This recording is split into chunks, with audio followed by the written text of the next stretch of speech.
Welcome, race fans, to Phoenix International Speedway for tonight's running in the BNR Cup Series. We've got 156 laps to run here tonight. The field has qualified, gridding up, waiting for the pace car to start rolling off.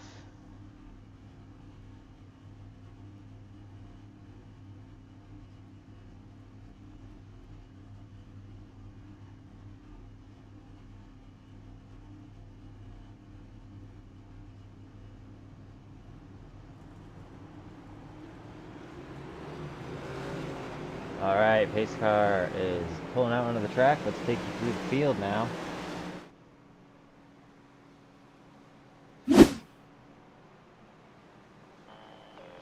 Starting off on the pole is going to be Jaden Sanchez with Zach Deutscher on the outside.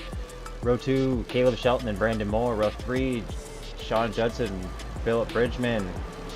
Row 5, Chris Schaefer, Dylan Bird, John Tiller, Jason Pearson, Skylar Sigston. Chris Campbell is going to be row 5. Row to be Brian Huntley and Cameron Smith, Timothy Cook, Toby Kelze, Josh Small the 3rd and 18th, Jeff Gilmore in 17th, Kevin Roy, Richard Johns, Matt Staten, Jim Colmansberger, Randy Kokring, and Jason Adams, as we're just about to get the green flag, and there it is. Well, yes, indeed, green flag underway this afternoon at Phoenix International here, BNR Cup Series. They are flowing through turns 1 and 2. Let's see how spicy this race can play out, because if it's anything like Thursday's was just a couple of days ago, kind of practice was a handful for a lot of drivers, Chris, and don't really think too many will venture down onto the dog leg. If they do, it'll be tragedy. yeah, we've already got a caution well. Oh man, I was going to say opening laps seemed to be pretty good, but I'll just go ahead and bite those words down. Like, oh, here we go. Is that 25? Let's take it back a little bit here, see what happened. Was that Kevin Roy that got in the wall there? Yeah, that was Kevin Roy that got him after the fact. Oh, we got contact 34 to 25. Kevin Roy nowhere to go. Oh, and they just stack up behind him. Nowhere to go for those cars. Take a look. Kevin Roy with some heavy nose damage. No quick fixes in the BNR Cup Series. Unfortunately, though, in the lower tier series, or fortunately in the lower tier series, but unfortunately not in the Cup. So that's really going to already ruin some drivers' night this evening. What a tough break. Oh, there was some mishaps almost getting onto pit road. One driver there, I think it might have, was that Bradford that might have had to take a base of maneuvers? No. Yeah, I think it was. My apologies. Alright, so let's see what we're gonna do here. If they're gonna try and just see what they can get for repair, go laps down, or try and keep it on the lead lap. You can see Kevin Roy getting a bit of damage done on the front end there. Well, yeah, Phoenix just over a mile in length, so the pace laps are relatively short for the most part, so good chance that some might just stay there until the repair is done and just linger in the back, wait for more cautions to happen, gain their laps back that way perhaps, but maybe if they didn't have too much damage, just hurry up, get out as quick as possible, like you were saying. sir, lights are still on the pace car.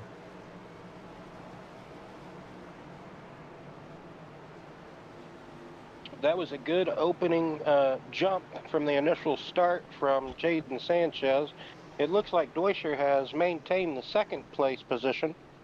So not really a mixture there, or not anything really new there. Caleb Shelton, third place. So everybody, for the most part, it kind of looked like they were trying to do good on that opening lap, but there was just a couple of drivers that just had a coming together there in turn 3. One entered low, but I just think he walked it up the track into the one in the middle. So just a racing deal, that one was for sure. I was gonna And say, like you well, said, nowhere to go for some. Yes, Chris? yeah, I was gonna say, hopefully these guys will, take a lesson from the other day in the Xfinity and just kind of calm down a bit. This is a long race. There's plenty of time to get stuff done. We don't want to be wrecking cars and, we hadn't even gotten to the first lap. Right. So, It's always kind of a sad sight to see whenever a caution comes out on the first lap of the race, or at least within the first 5 laps, in my opinion. Uh, you kind of hope to get a good start to the race, any race in general, as they are double filed coming back on to the back straightaway.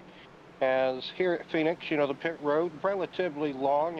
It's a weird, uh, almost a backwards J shape, and the pace car kind of leads them away from turn 2, and they're on their own for a good while, about a good half a track length, if uh, and coming to the restart zone, Chris, we yes. saw Thursday that the leader here really can get a good breakaway. This is another one of those tracks where leader definitely has advantage, Chris.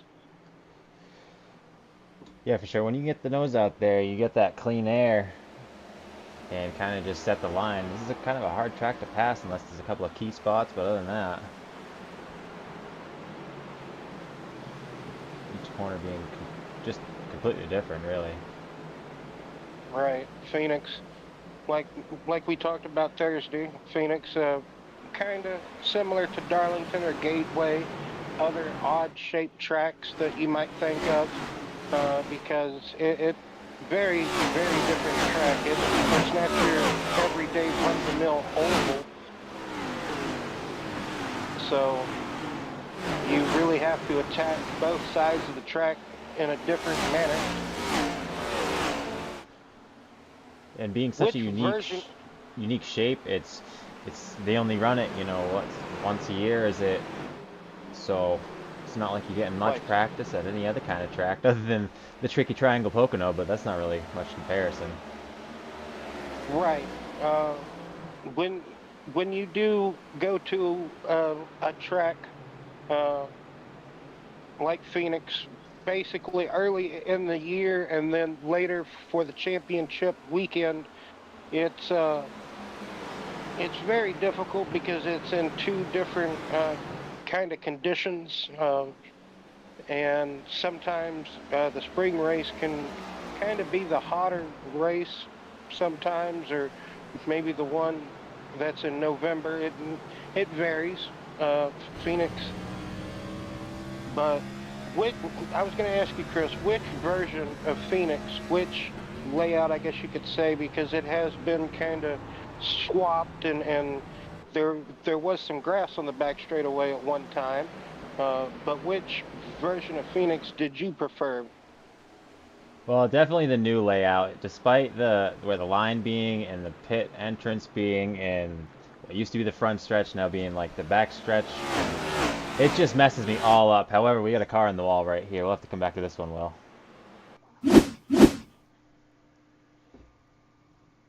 Let's take So a look second here. caution of the evening. Oh, that was that the 19? I believe that may have been the 19, last week's winner. Benninger, yes, last week's winner of Benninger in the wall. Alright, here we go. Kind of looks like he just got a little hot into the corner and the back end stepped out. Most Overcorrection. definitely, yes, indeed. Ooh. And hard into the center of the, well, I guess that would be corner exit. That would be turn 4 wall. So Dylan hard Burke makes impact. hard contact with him as well. He's going to bring out caution number 2 tonight, Will. 2-car incident here. Yeah, going into turn 3, it can be rather something else because you're going straight down that back straightaway, unlike kind of this front kink dog leg area where you're turning a bit more, and on the back straightaway you're straight, and then you dive in or turn in for turn 3, and sometimes if you just kind of overdrive it, that is the result. That back end's going to come around and you're going to try to save it, and like you said, the overcorrection part comes into effect, and nose first in that instance.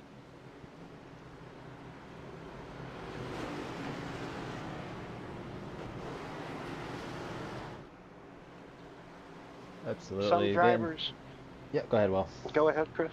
Oh, I was just going to say, some drivers earlier were kind of thinking that we weren't going to get any long running this evening. A lot of periodic short runs, they were thinking, because of just how ill handling these cars were this evening. So we might see a bit of eye pacing.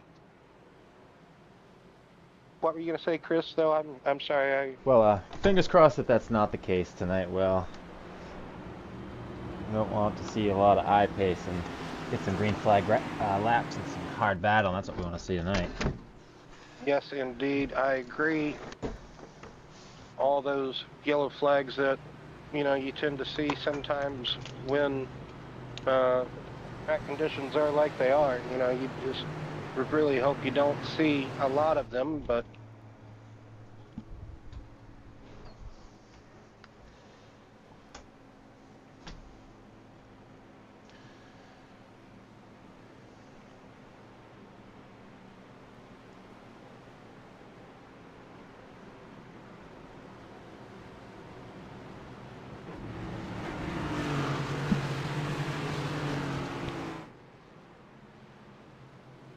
so we started with 30, and there's already a few competitors out of this race. So this might come down, Chris, to just being able to stay out of others' trouble, or maybe, just staying out of trouble in general, whether you caused it or not. You as a hypothetical. And just trying to maintain a good pace, keep the wheel steady, and don't have too many overreactions, because that can lead to what we just saw. Getting doubled up, ready to go for the third dropping of the green flag. Yeah, I wonder if some people are maybe taking a super speedway type approach to this is the way to go. Either be at the front or the back. Just the only way to finish is to be at the end. For sure, there are a few drivers in tonight's field that are taking that approach, most definitely. They are just trying to ride it out, best finish possible.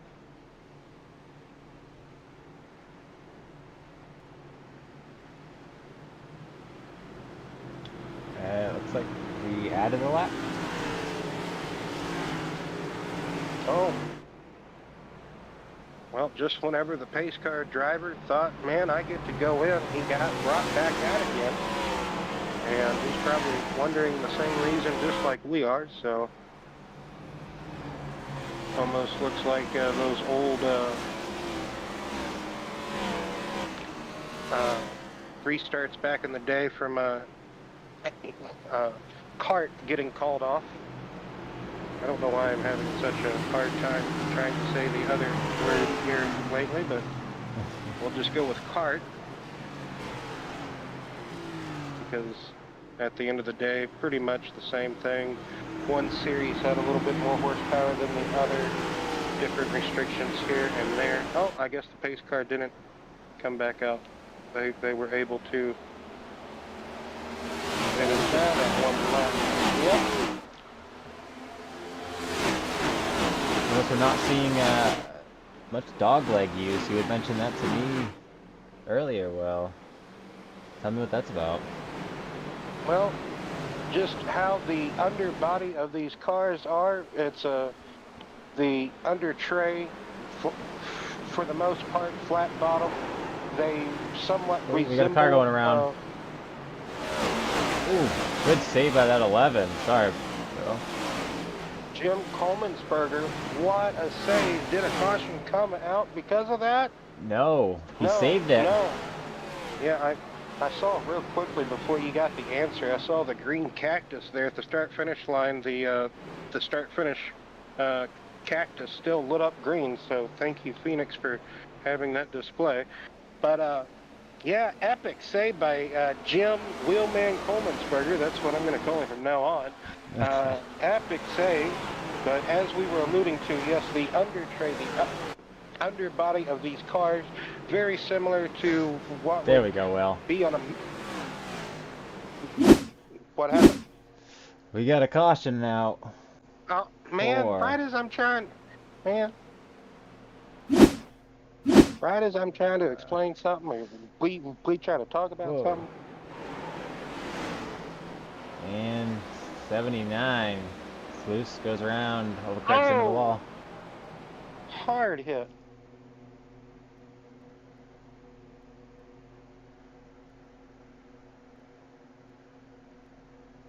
It's like, yeah, another one. The back end kind of just comes out.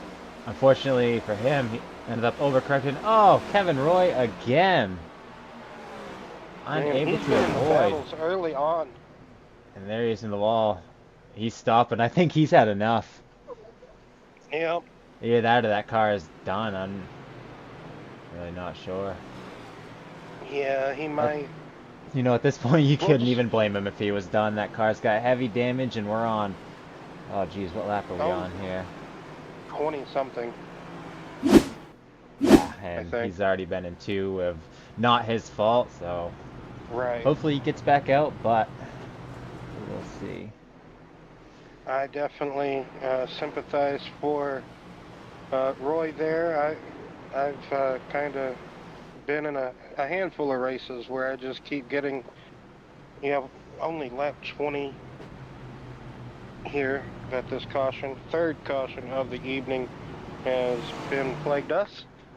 So, like you said, if I've been involved in 2 crashes early on in a 156-mile race, and I might go ahead and just decide to put it on the hauler. But yeah, hopefully, Chris, now we can finish what I was trying to explain, that question you asked about, kind of why the cars, we aren't really seeing the drivers, diving down onto the flat of the track there, that apron, I guess some race fans might call it. Here at Phoenix, the under tray or the underbody of these cars, very similar to like a modern day GT3 car, in a sense, as it's a flat body. These cars very aero dependent, as far as that's how they make their aero, their downforce is the air is sucked underneath the car, and excuse me, if it's a rough surface or rough transitions, that really upsets the bottom of these cars, and that'll really spin you for a loop perhaps. And we saw it in practice. There were some drivers really going for it, but they knew whenever it came down to the race, probably be a bad idea. So hopefully that answers the question, and we can now be done with trying to answer it, because that kind of took us a good minute with the caution and the epic save from Jim Coleman'sberger. Hey, third time's the charm. And you did a great job with it, Will. Pushed it through all 3 attempts. It's like the lights are off on the pace car.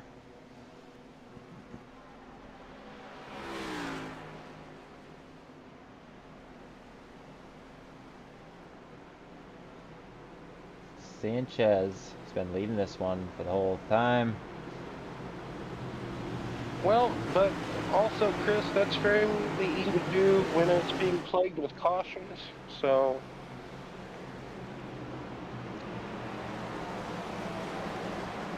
Caleb I was Shelton right hearing behind him in if that Pepsi car. Go ahead.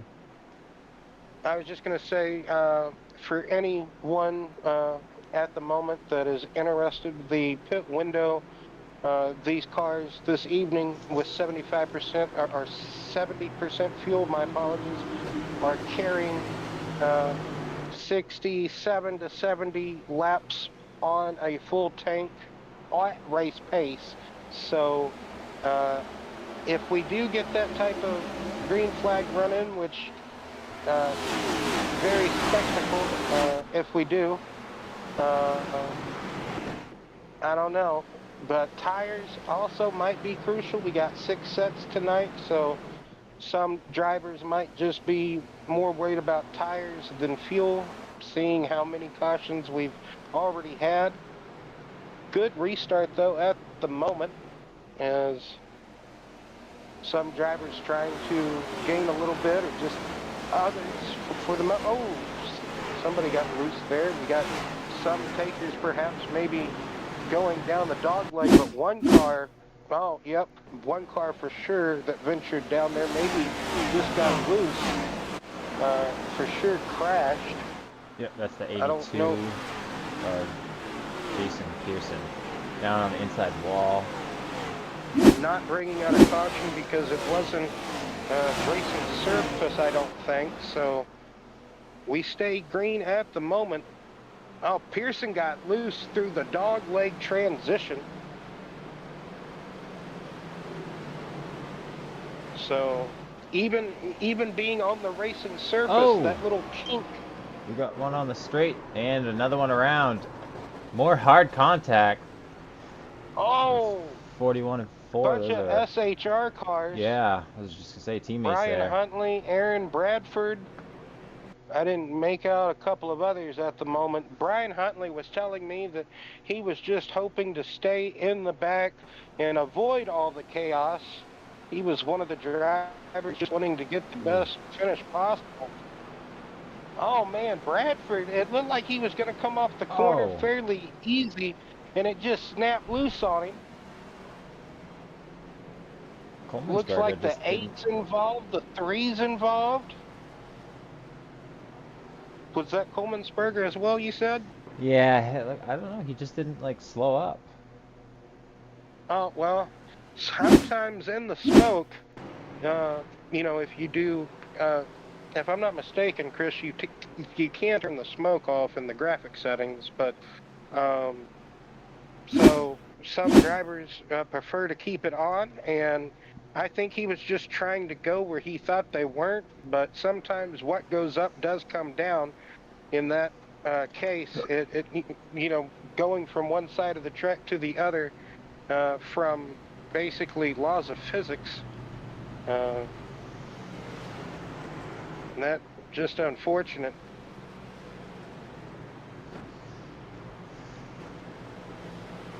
You know, started with 30 drivers and not even 50 laps into the race.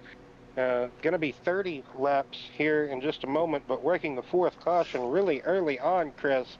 It kind of a race of attrition slash derby at the moment.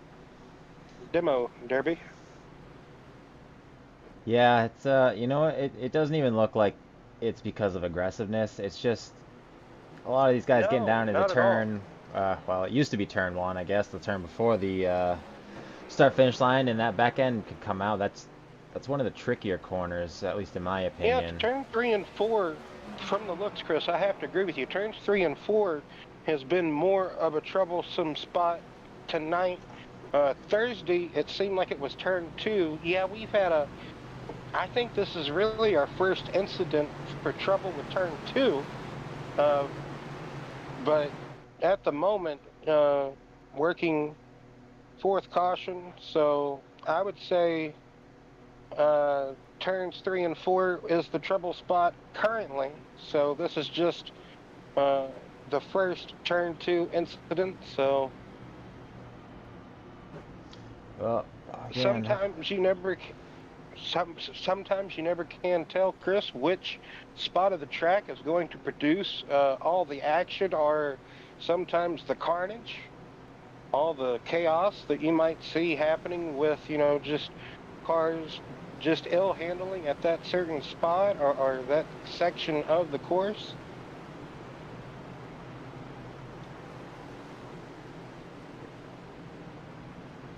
well, hopefully, I got both my fingers crossed that we can get some green flag run here. Well, let's hope those fingers don't get too sore and you don't keep them crossed for too long.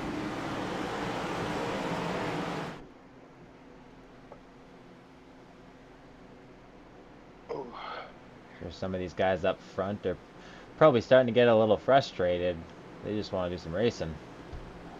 Oh, for sure, exactly. Whenever you have, caution, then you go green for a few laps, and then a caution, then another caution, then go green for a few laps. Very frustrating. You just want to get the racing in, like you say. Same thing applies when you have a red flag, in the real world. Don't really have too many of those on Sim World. But another restart. Here we go. Filing through the front straightaway dog leg on this And opening lap. Oh, here no, comes they the pace waved it car off again. again. Never mind. Man, just as we get excited.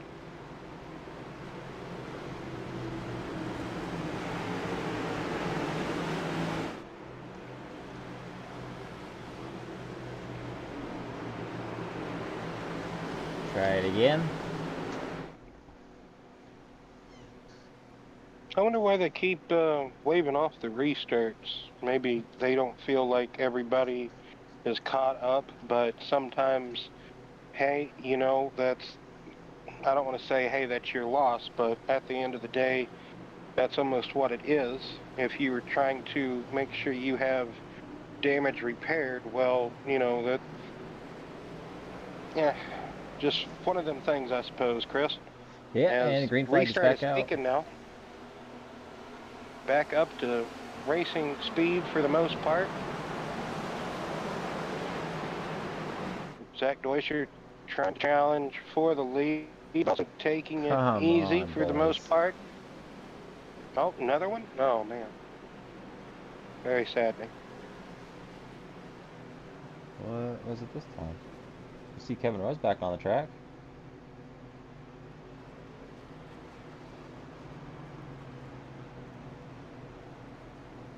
Kevin Roy is out there, but because of all the damage he has sustained, that tow back to the pits, he's currently 9 laps down.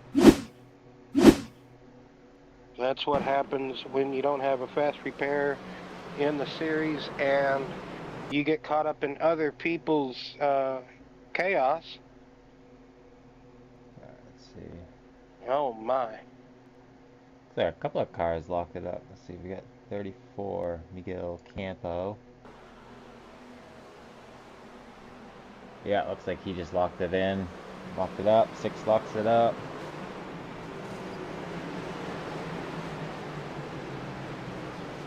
Just stack up from there. It's like a majority of them got through. Unscathed, though.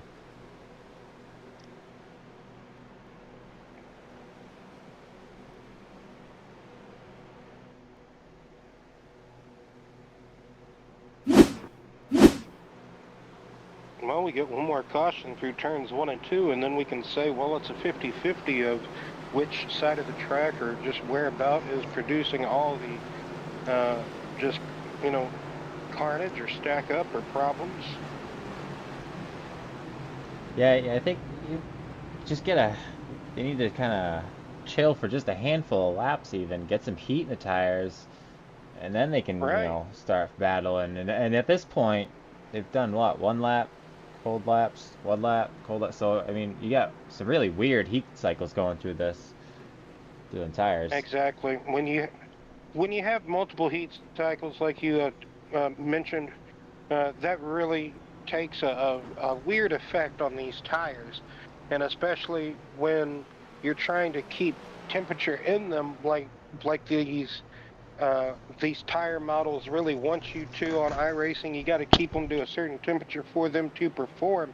And when they're not there, you really got to take it easy, kind of just tiptoe for the most part around the racetrack. Doesn't really matter what track it is, because if the tires aren't up to temperature, then it for sure is going to be awful handling race car, and that can cause a lot of what we've been seeing for sure, Chris. But for the most part, it's just it seems like just the cars kind of being snappy and just not being able to just keep it going straight for the most part. It looks like, Chris.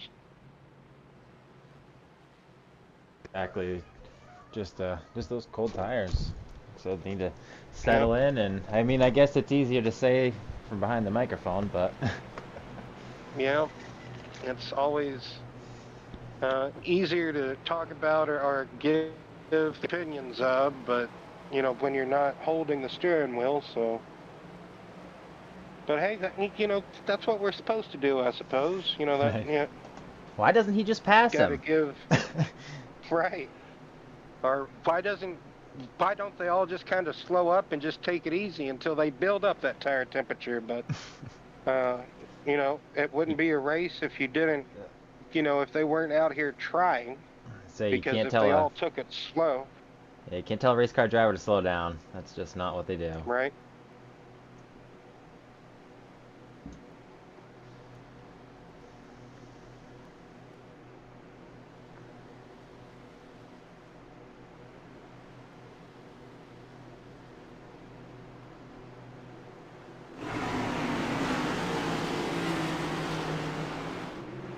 So back to the restart here. Looks like, are we getting it?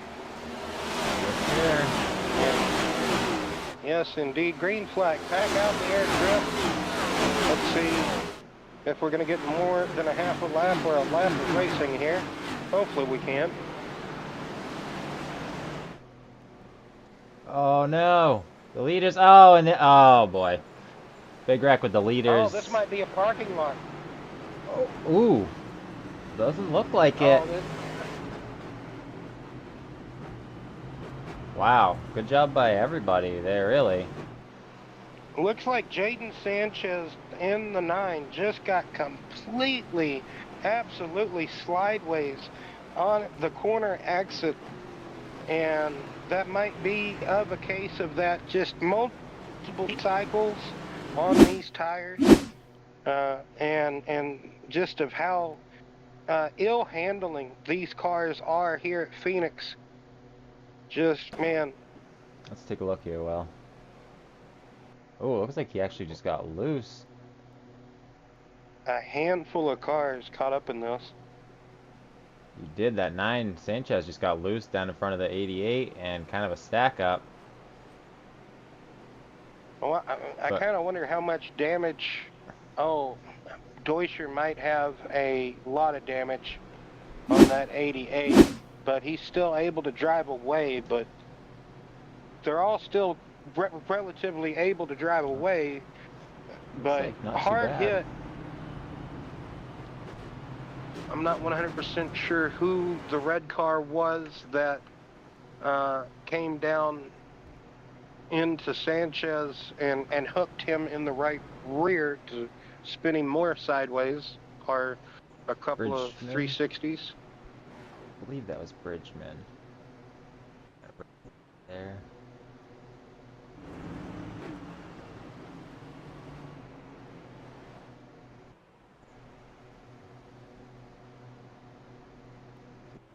Pit road. Hopefully he's not going to lose the lap.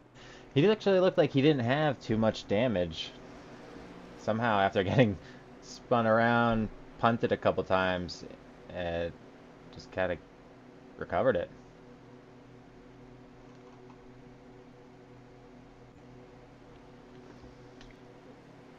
Is going to put him way in the back now, though. So now we've got a bit of a shakeup. The only one up front still is Deutscher. We got John Tiller currently in the lead.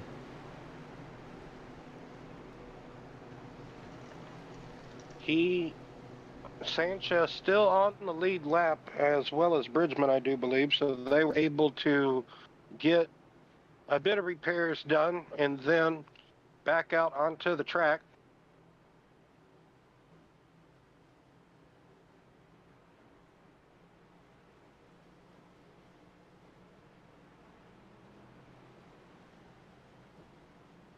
You know, flow racing is such a tease. Oh yeah.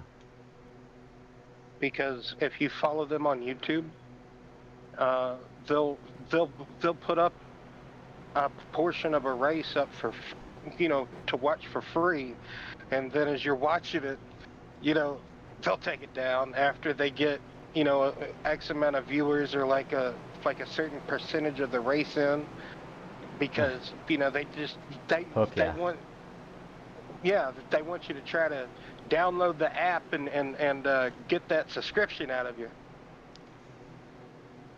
They can't ever show a full race just off of YouTube, just one time for free. I just want them to just do it one time. Just come on. That's just the race fan in me, I guess. But coming back to another restart here. What is this? The 7th caution? 6th caution? 6th caution. Caution number 6 man, oh man. tonight.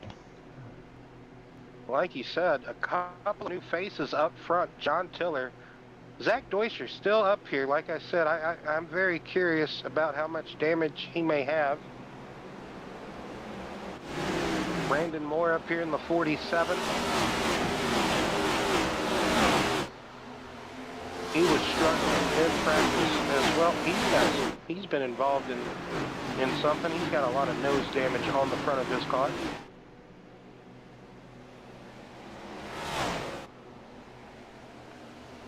Deutscher a little bit out of shape. Gets it back together, continuing in 2nd position.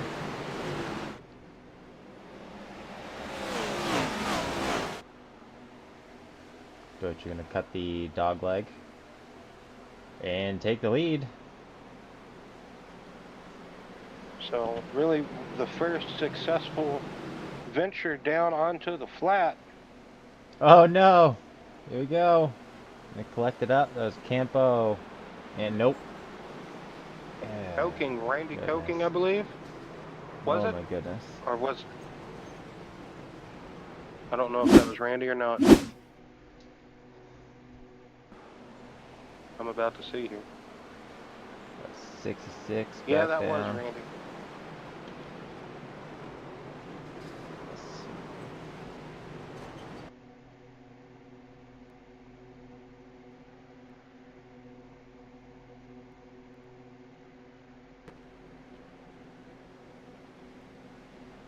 Yeah, now I 34 wonder out if of the shape, cars... 5 out of shape.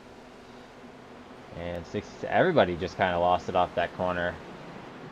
Yeah, I was about to say, I wonder if those cars back there might have been reacting to what they saw in front of them, or maybe just the same thing occurred to them that was happening to Campo and Coking. Oh man, looks to be, yes indeed. Ooh, almost, I guess.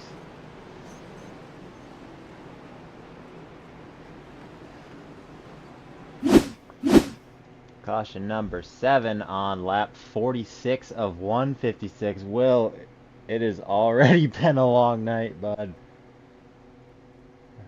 At this rate, I'm hoping we keep it under 20 cautions.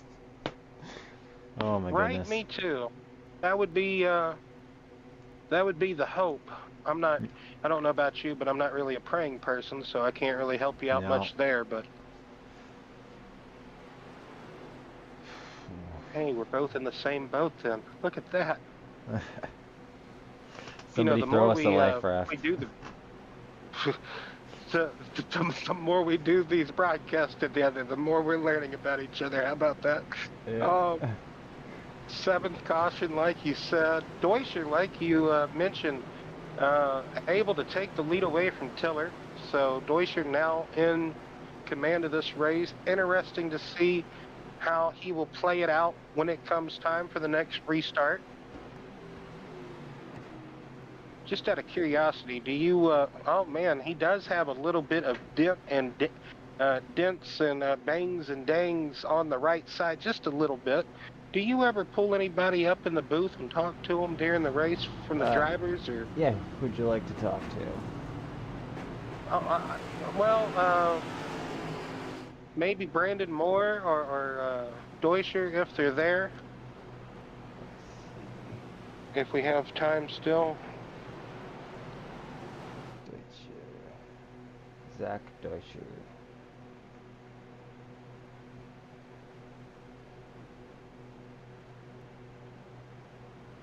Hey Zach, it's Will and Chris up in the booth. You got us?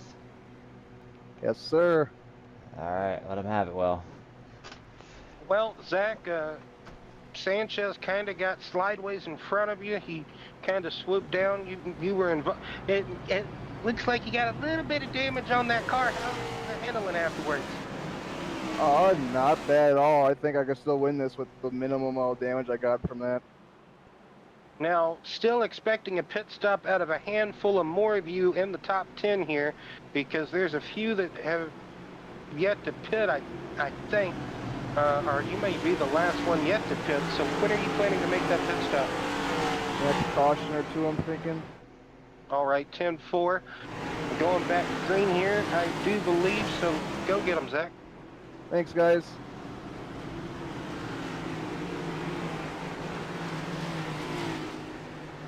All right, well, that's Zach Deutscher. Getting to talk to him real quick. I was curious about how that car was reacting with the damage. Here we go, Will. We're gonna give it another try. Deutscher with a great restart, jumping ahead of everyone. He gets a good whole shot, sail jump there, that's for sure. You would think, you know, more cars keep getting damaged or just keep getting brought out of this race. You know, you think the field might fan out or just keep trying to take it easy here, but also all in the car's handling condition, if the cars will let you.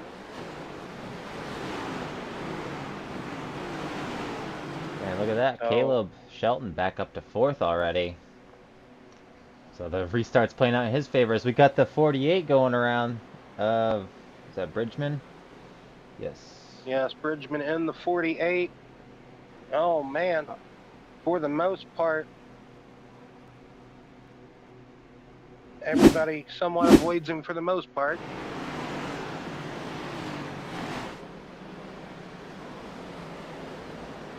Yep, just lost it on his own. And everyone missed him, but since he was sideways, it did bring out the caution. You know, he almost had it saved. It was just uber twitchy, just super twitchy. And like we mentioned earlier, when the 19 of Binger had his incident, just that overcorrection. You know, that just trying to correct it back to straight, back to starboard, and instead we go to port.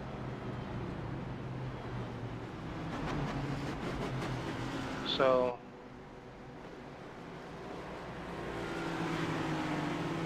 Deutscher on pit road. yeah, he said probably next caution. So gonna see out of the cars that stay out here, if we do get some green flag running in, how long that'll take him to cycle back up, if he can work his way through the field, maybe repair a little bit of that damage that he sustained in that incident a few cautions ago, or a couple of cautions ago, I should say. So looks like the top 12 stay out here, Chris, and the rest of them in the pits. Not 100% sure who got the wave around that time. I think Matthew Hunsaker got the wave around.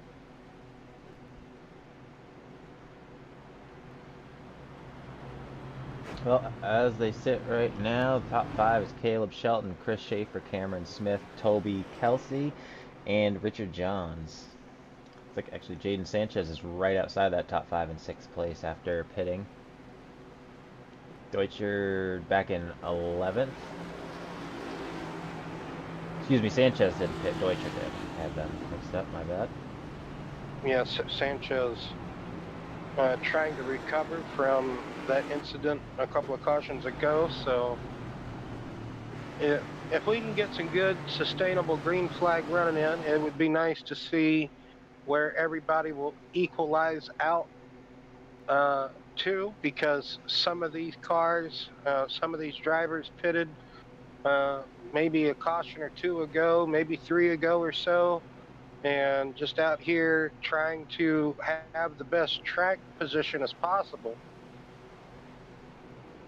Sometimes in these races where cautions breed cautions like rabbits, that is sometimes the best key advantage, is just trying to just have the best track position, Chris.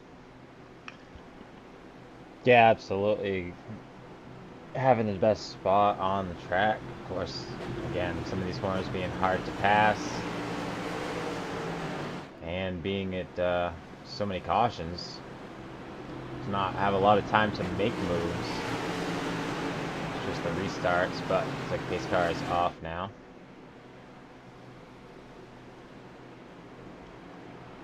Richard Johns up here in 6th position, like you said, or 5th or 6th, because these cars are lining up for the restart. The scoring and timing just wants to go all hectic. But it's nice to see Richard up here. He was involved in one of the early cautions, so not sure how much damage the 3 car has, but hopefully he can make a good finish out of it. Nevertheless, we're still almost 100 laps to go, Chris, so still a good distance left. Is that 3? They were almost 3 wide for a minute on that restart.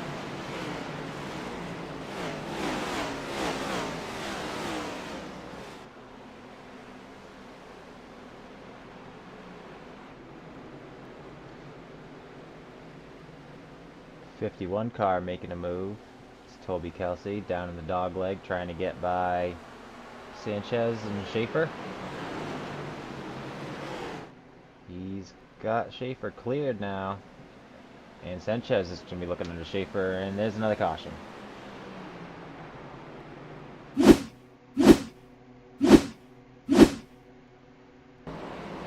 I think they got 2.5 laps in that time, Chris.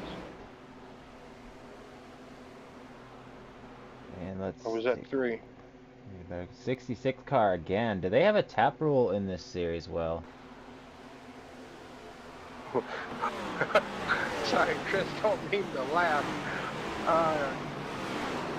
Well, I'm not quite sure. I don't think so.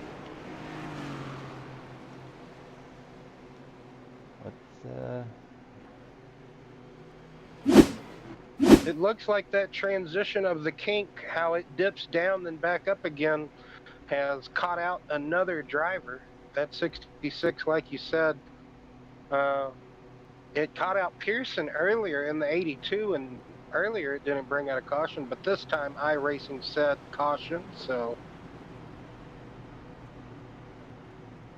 man, even iRacing being a bit bipolar with their cautions.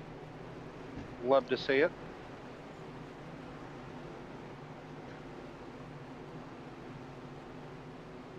Now, someone is in the 51 car, but there's not a 51. That is... yeah, Kelsey. He's in 3rd place in that 51 Lucas car. Oh, Okay, my bad. I was looking for a 51 on the scoring pylon there, and I'm just like, really? Oh, and then thank you for. Thank you. That's kind of also what you're here for, Chris. Thank you very much. Let's talk to Brian. See if we can get him Oh in boy, here. this is going to be Uh, interesting. He's down in the SHR Yep. team chat, I do believe. It is for fuck around Brian, session. it's Chris and Will in the booth. You got us? Yeah, I got you. What is going on out there, buddy?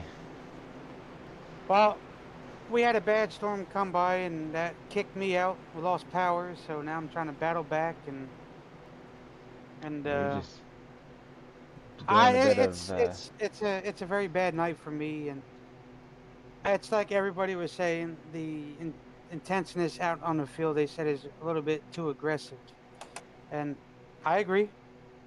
But it's like I said, hey, let them keep going, and I'll just get spots by spots by spots. So I'm all right. I've been hanging out in the back. So that's that. I got my SHR teammates keeping nice and calm and all that. But I'm gonna try to get every lap I can back. But I don't know. We'll just have to wait and see here, I guess. Well, with as many cautions as we've got, you should have no I know it's a problem lot. getting us back. Hey, this was just like on Thursday, but Yeah. I remember these cars not being like this ever since they did the tire update. And I've told these boys a lot, switch your MCs up, get your brake rise a lot higher to add more stability to the back of the car. They don't. They said, oh, Brian, we forgot to up our our MCs. Well, unfortunately, this is what we're going to get. So, but anyway, we're going to keep our head high, the team, and we're just going to keep pushing and going, really. So that's Uh, that. all right. Looks like the pace car's in. We'll get you back down to your teammates' channel. Yes, Thanks for sir. talking to us, Brian. All right, Chris. All right, Will. You guys have Good a good luck. show. Thank you.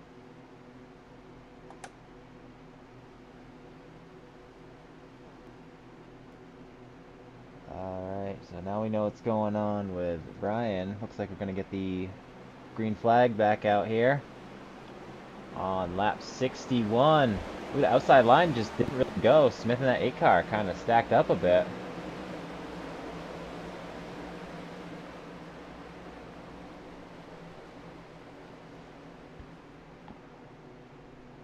Well, outside lane, yes, you alluded to, did stack up. Could be just not trying to pass the race leader here. That restart zone is in a very tricky spot, so I can imagine iRacing really doesn't want you to be too close up on the race leader. That's what we saw Thursday and also a lot of restarts this evening, that outside lane not really being there up to snuff or pace with the inside lane. So I think we might get more than. Oh no, I'm not even going to say it, Chris. But Don't anyway, even. no, I'm not. Oh, Oh, and there it is. hey, You're I not. was thinking Will, about it. don't So even think it. Just get it out of your head. Don't yep, even think about it. yeah, yeah. We're just going to be under caution the rest of the way. Oh boy. Well, looks like Campo kind of lost it off of 2, brought down the apron, saved it, but then somebody tried to go below him and kind of looks like he just overreacted trying to stay out of the way. Got someone on the high side. Let's take a look here.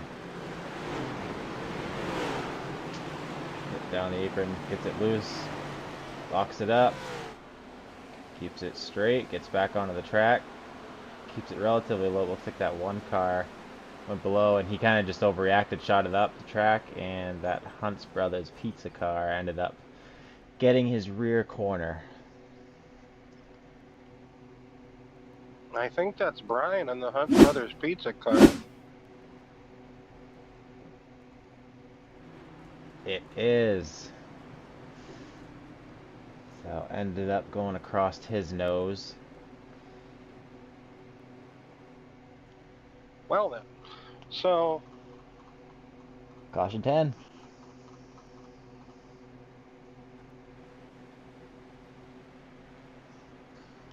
Yeah, if we get to 30, we have a boycott, or we riot or something. If we get to 30, we're shutting it down. You know what? I'll just leave the stream up and I'm going to bed. I'm just playing. That's great, Chris. I like how NASCAR in Phoenix, I don't know when they did this, but iRacing tries to stay up to current, times and everything. But back in the day, so Winston was the primary sponsor back in the day. So a lot of the racetracks, the walls were painted red, white, red, white, red, white. One way, one reason why that was because on the television cameras back in the day, it made the cars look like they were going super fast. But red and white, that's kind of, Winston colors. And that's kind of why for a lot of the tracks back in the day, they were painted red, white.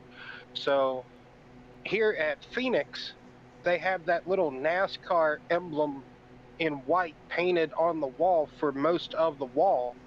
I wonder if NASCAR kind of had that in their mind when they did that. It's a good question. Well, I'm not really sure.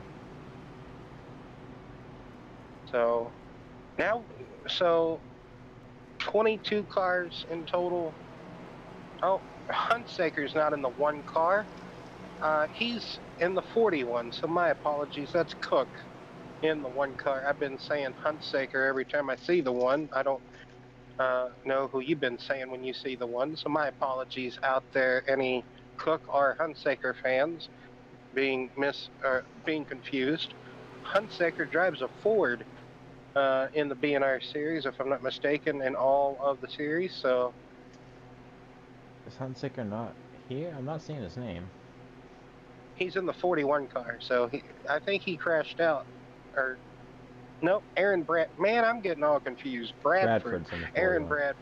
Yeah, man.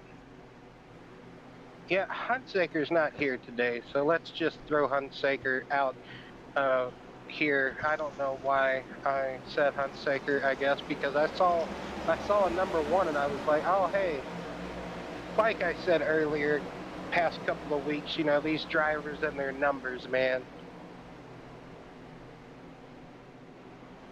You get used to them being in one number and you want to implant that in your brain.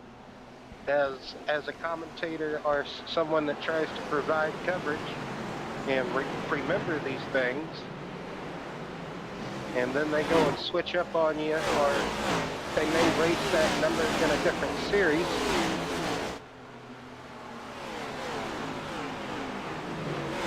But anywho, back to what happened? We've got 5 car.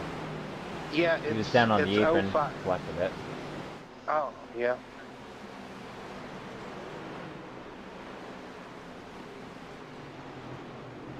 Oh, he got sideways. Same thing happened to Randy there that happened to Pearson and the 66. A bird, just last caution. But he saved it. I don't know if that's going to come close to Jim Coleman'sberger's save of the race or not, but that's so far a close, that's a close shoe-in for it, but Sanchez making his way up into the top 10 now, trying to get 9th place from that 99 car of Skylar Sigston. good to see Skylar in the race. Sanchez, I think he pitted again because he was in the top 10, and I think he pitted, came back down pit road, so working his way back up through the field. Oh, and Sanchez down in the wall there. He's on the apron, and that is going to bring out the caution. Well, just as I was about to say it, I was going to say Sanchez has had an etch-a-sketch night, and that etch-a-sketch keeps having some problems here. He just lost it. Yep, that transition coming out of turn 4 to where you know you're turning while going through that slight banking and about to hit that dog leg or that kink there, and just that transition. I think he might have straddled that seam there a bit too harshly, a bit too much perhaps. You know, seams on a racetrack can really throw your car for a loop. And at certain tracks, Auto Club, for instance, Kentucky was a track that had seams that, you know, if you straddled them for too much, it would spin you out. Iowa, you know, any other tracks that you guys can think of, Chris? If you want to ride those seams, that can be the net result sometimes.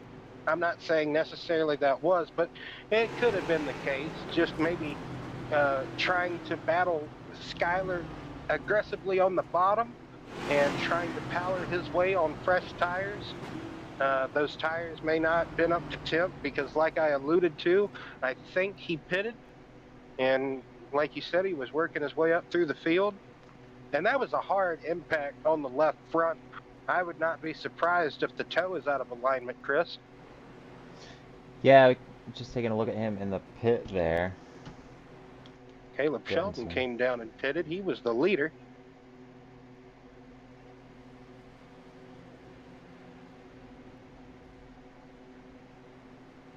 That left front, though, it does look a bit battered, that's for sure.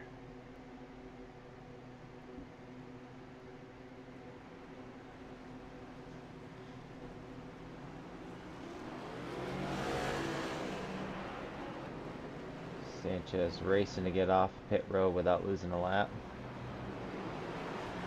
Richard Johns up in first place right now with Deutscher behind him in second.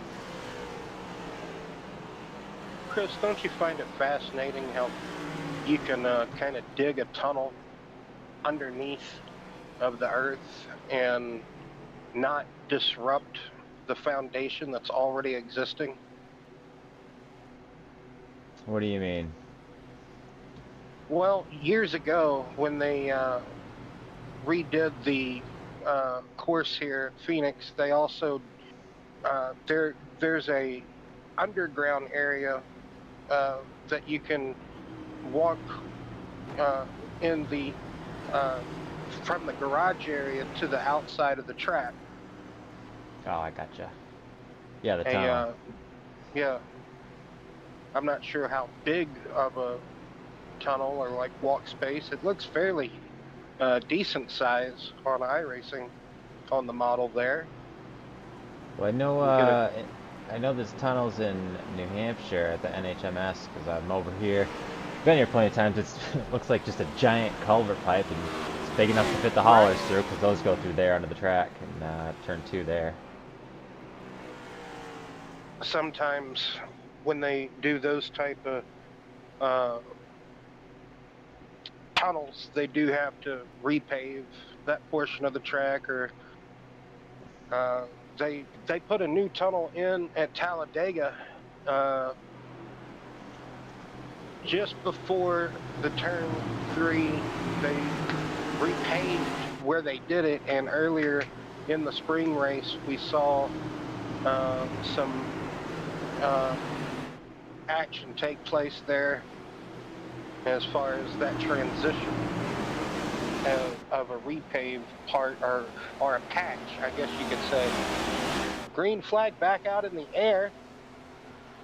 Richard Johns in the 3 car, currently the race leader.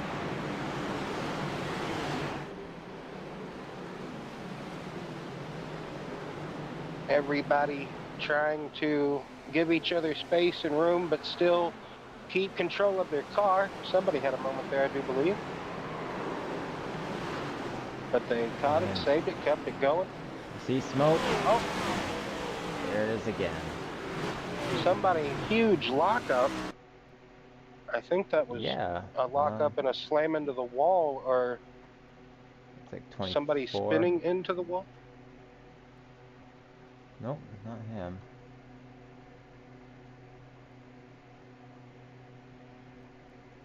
I think that was the 51 and 8. Or, no. Yeah, there we go. There's the 8 sideways.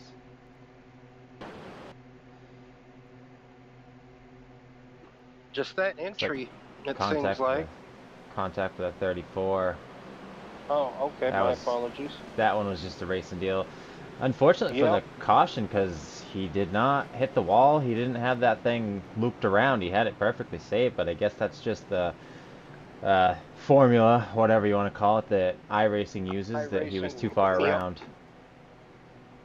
Well, man, they've really been awkward iRacing with their cautions this evening, because I think he was as slideways as Jim Coleman'sberger was, Chris. But that falls in the category, I think, of the Jim Coleman'sberger save. Johns is bringing it down pit road, along with Moore.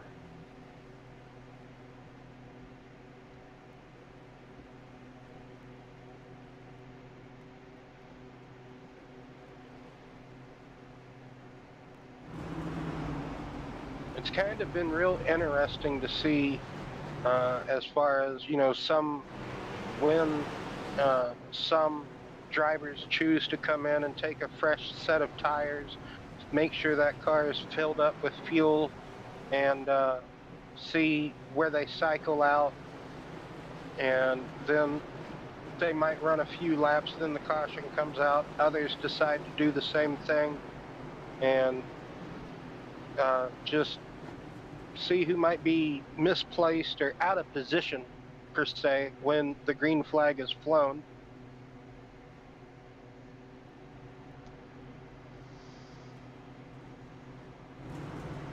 So currently we don't have any cars just one lap down. We have cars that are 3, 8, and 9 laps down. Kevin Roy still in the race.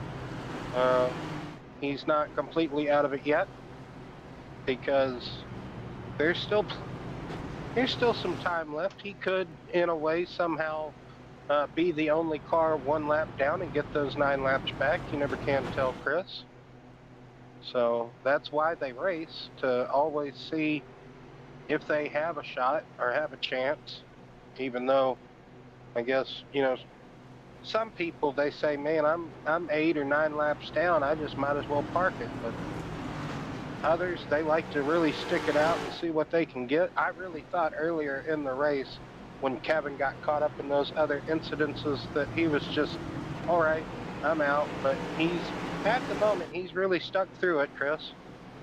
No kidding. Talking about persistence. Said I thought he had shut it down for the night back on lap 20, but still see him out here fighting. And, yeah, that's Sean Judson in the 19, isn't it? So I called him Binger earlier. They used to be teammates. I think they might still be, but man, I'm just getting everybody mixed up tonight, Chris. Having an off night, I guess. I thought I had one last night, but back-to-back off nights, hooray! Well, that's all right. We're all entitled to them. Oh, I guess Coleman'sberger, Jim is one lap down now, so. And the pace car's coming back out. Yeah, I wonder what's going on when they're throwing an extra lap in here. Could have been a question we could have asked Brian, but. Well, maybe in the next caution we could get Josh Small in here and ask him. Yeah. He's inside the top 10 currently, setting in 8th position. As well, 8th, 9th, just pick one. And Hunter Head, teammates in that 14 car, he's trying to have a good night, keep his nose clean as well. He was saying earlier during practice, while he was getting some laps in, he was shifting, so I would speculate that other drivers tonight here are shifting as well. This would most definitely be a track. I don't see a reason why these 5-speed cars wouldn't be. they shift here in the real world, so I would assume if it helps them in the real world, it would definitely help in the sim. These cars are smacking that outside wall coming off of 2. Well, it looks like they kept it straight. Nobody ricocheted or nothing to that. Mile 3 wide, though, I do believe I just saw. Cameron Smith got kind of sent up the track, I believe, in that 8 car. Epic battles going on. Caleb Shelton trying to work his way through the field. Looks like John's had a moment coming off of that corner, but he does save it. Oh, man. Got to remember, though, Johns has fresh tires, and that could just... Oh, We got some man. cars we got down on the one. apron. Looks like somebody's going to join them. There are a couple of them off track, but luckily we're still green. Man, that transition coming just past the start-finish line, that little dip and a hump and that kink, don't really know what else you want to call it besides a dip and a hump, just really unsettling a lot of these drivers here, these cars. They don't really like that load, it seems like, at this moment in time. Sanchez making another spot up to 9th now.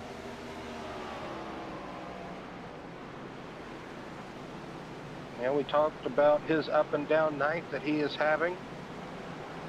Far cry from the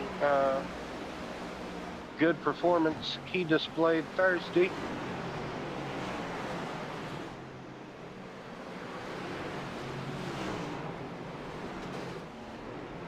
And we got another one around. It's going to be the Oh. 51 of Toby Kelsey. Looks like a couple of cars involved in this one. And there he goes. Back end comes out. Overcorrected. Oh, That 8 gets he him. Earnhardted that wall.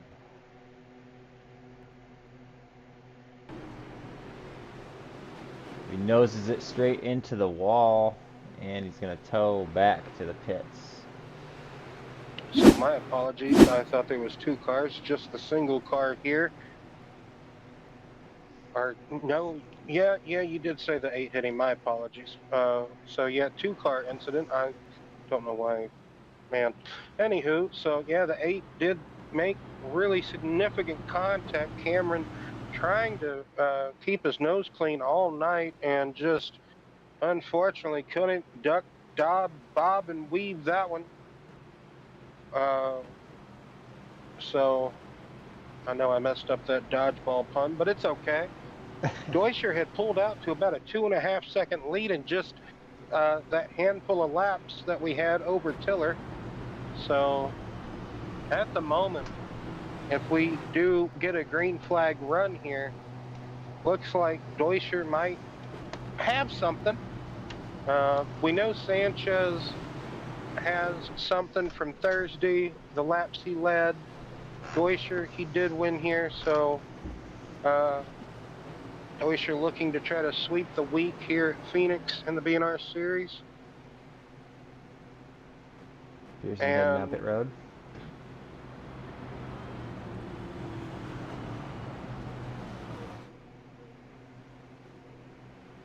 So Jim Coleman'sberger gets his lap back through the lay-by.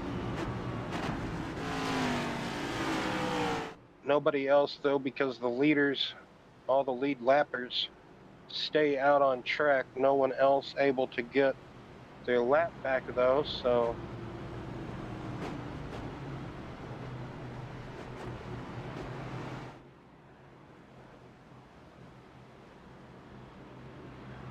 Yeah, that was a hard hit for Kelsey.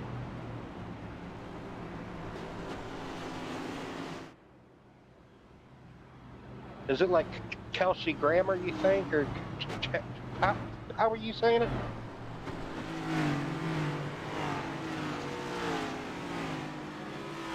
Saying Kelsey. Oh. Kelsey. That's right? what I was. Did I say it right or? You're asking the wrong guy, but that's how I think it is. Okay. Kelsey. Okay.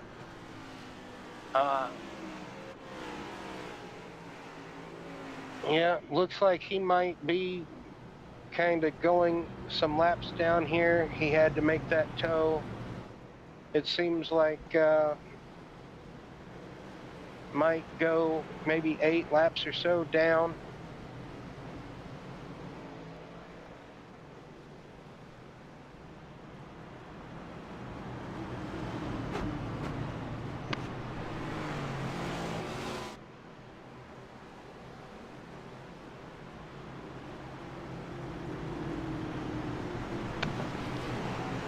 I don't think Pearson's came out the pits, has he?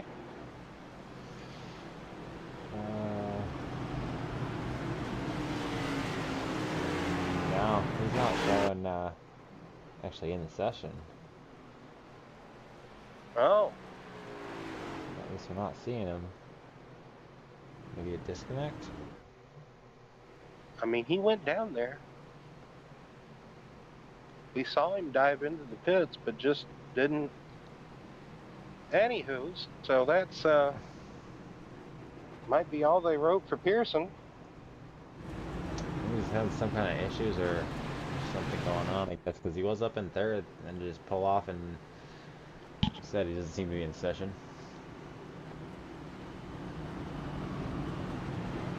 Well, they waved off that restart. Yeah, let's just no, we ain't gonna have time. I was gonna say let's just drag Josh Small in here and ask him, because I think he is an admin of the series. We could just beat him up and ask him, hey, why are we doing this? But I don't think we'll have enough time here. But for sure, let's try to keep a mental note and next caution for sure, because at this rate we probably know we're going to see one. We just hopefully would like to get a little bit more green flag running in. Indeed, well, going to be coming back to the green with 92 laps to go. Or, excuse me, lap 92. Green flag's out. Deutscher, huge jump. 40.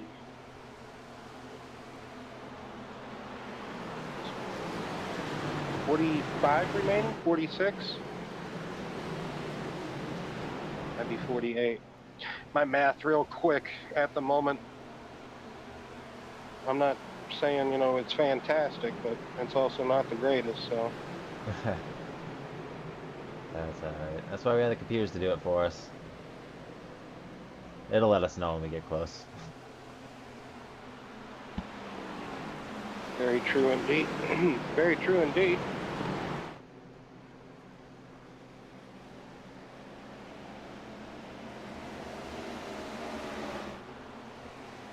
Deutscher over a second, almost a second and a half lead over Tiller. Yeah, he's really able to, in that clean air on these restarts. Oh, look at this. We got here. Sanchez back up towards the front now. Somebody just did a disco slide though. Oh, that was Cade in the 14. Looks like Josh Small down on the apron might have gotten into that as well. Hunter there, just that transition got him out. I don't know if he was trying to go onto the flat. I don't think he was, but that for sure caught him out. And yeah, Josh having a problem as well. That's not good to see. We wanted to interrogate Josh. I mean, talk to Josh. Oh, caution is out.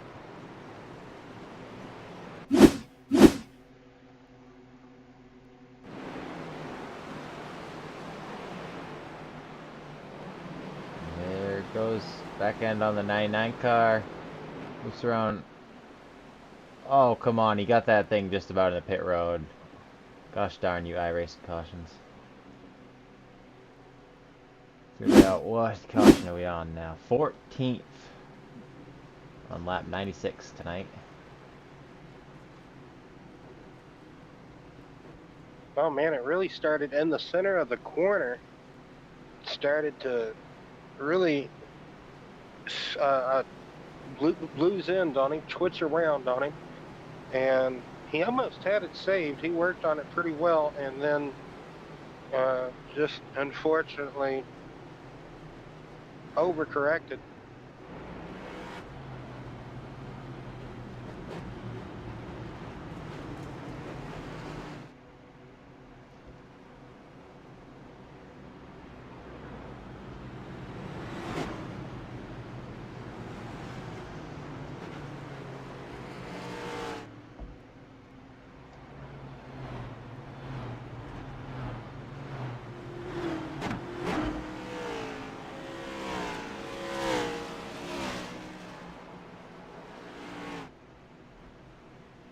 Sometimes, Chris, you just have these incidences where you have events or races, I guess you could say races, yes indeed, that unfortunately just the track conditions or just how the cars handle at a certain facility just makes the racing like this at times play out like this, I guess you could say. From the past couple of wrecks that we've had, we're now down to, what is that, 17 cars on the lead lap? So,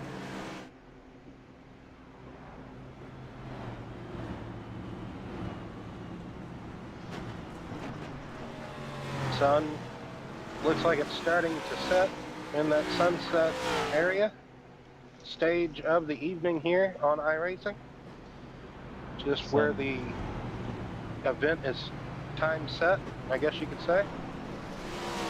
What are you gonna say, Chris? I'm sorry. Sun's going down. Maybe we'll get this one done before in-game midnight.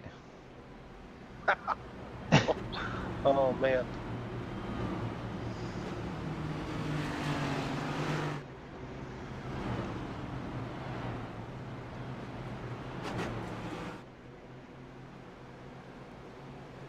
I want to say Sanchez and Shelton stayed out. Or, no, that's Schaefer. Yeah. So the top 4 or 5 is that stayed out. Shelton, Bridgman, Bird.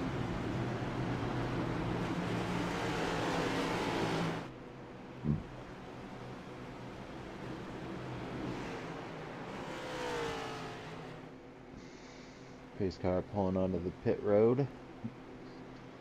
But let's not get our hopes up too much, because we've seen tonight that doesn't mean much. Well, I never said we were going back racing. I just said it was pulling on the pit road. I know. Gotta have some fun somehow. Gotta have a laugh or two.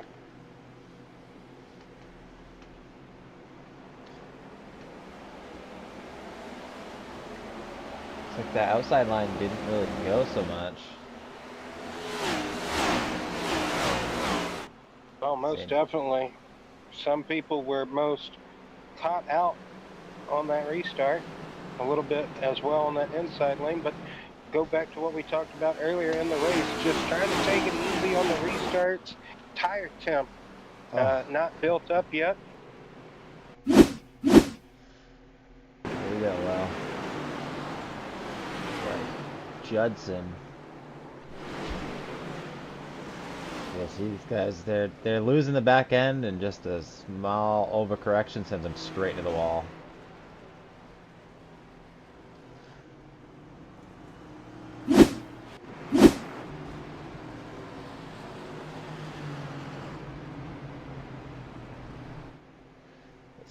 Sanchez, after so many laps and cautions, is back out front. Actually, Sanchez, Shelton, and Deutscher, after all this scrambled that we've been having for so many laps, these 3 are back up at the front where they were so many laps ago.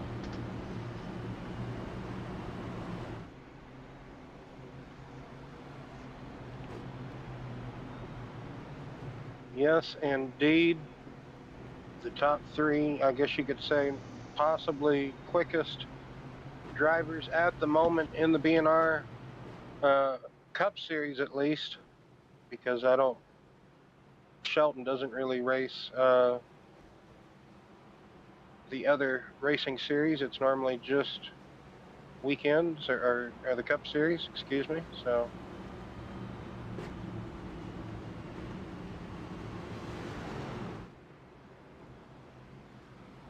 Not saying that anyone else isn't, but others just, don't really seem to have that constant upfront pace like these guys normally have week to week. Gilmore, I would say, can be be a name that can be up there from time to time.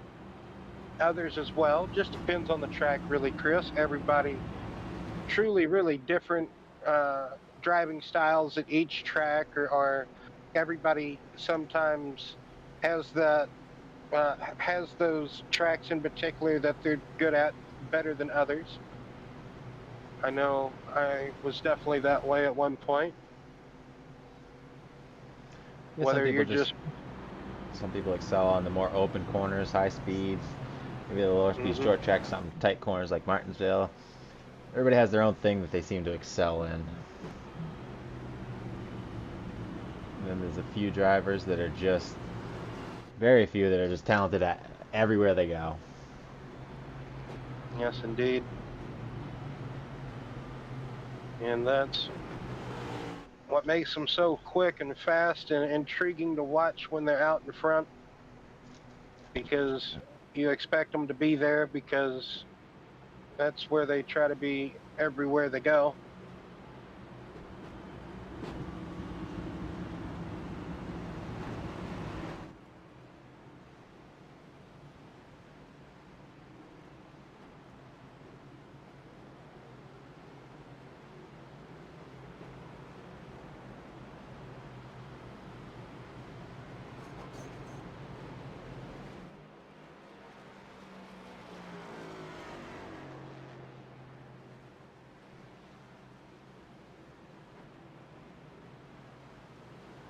But working the 15th caution here this evening, Chris, and I wouldn't even want to know how many caution flag laps we have had. But like I mentioned before, sometimes, unfortunately, races can just play out like this. Hate to see it, but Yeah, there's like a lot of these. Majority of these have just been like self spinners, but iRacing ends up throwing the caution because of the angle, or the spin in front of people and it makes a parking lot. yeah, still on track, perhaps, or like you said, just in front of a bunch of people.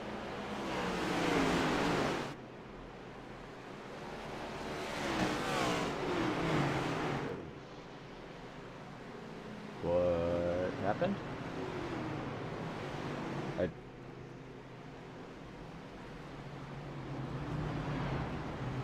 I'm a bit confused on what is going on here. Like the green flag didn't really come out, and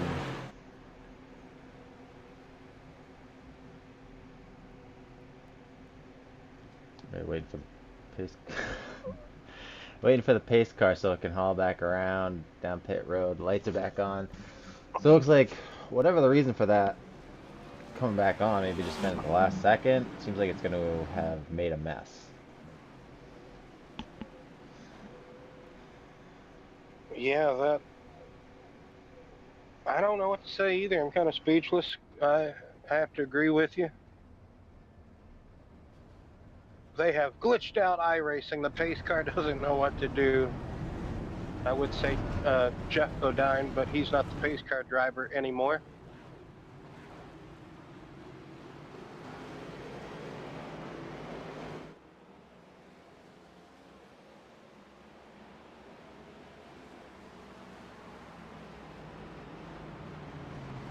So the pace car went back down pit road. I'm assuming, it tells you in the sim, it's like, wait wait for the safety car, wait for the pace car. You got to let that, get by you. Then you can get back up to speed, get back behind it. I don't know if they're going to add another lap here or everybody. Well, the pace car is already back down into pit road, but.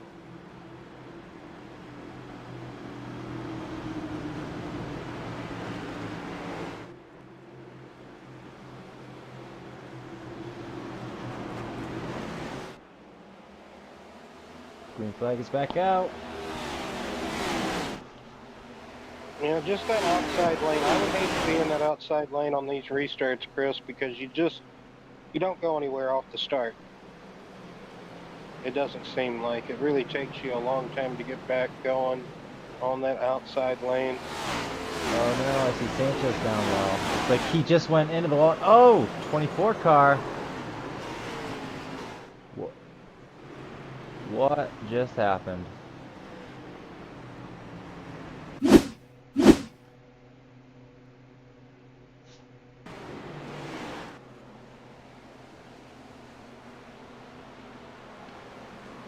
Who is that in the 24? Jason Adams. Jason Adams in the 24. I think he went to go and dodge Jaden because Jaden was way Exactly. down low trying to recover. Sanchez gets the wall. Yep. Yeah, Sanchez wasn't keeping specifically down low. It kind of went low to go around him, and then last second ended up having to go right. It threw him up into traffic, and just trying to avoid slowed up Sanchez. Unfortunate Sanchez losing it off the corner when coming out of 2 there. After getting all the way back up to the front, Sanchez now on pit road in 11th place. He's going to lose a few more spots as he's on pit road, though. Well, yeah, you can just basically say that mistakes happen to the best of them, are just these overwhelming handling issues is happening to the best of them here this evening, as that is the 3rd time in 2 separate parts of the track that we have seen Jaden have some issues. So this will put Deutscher back in the lead with Shelton, Bridgman, Tiller, Schaefer, Johns, Gilmore, Berg, Moore, and Cook rounds out the top 10.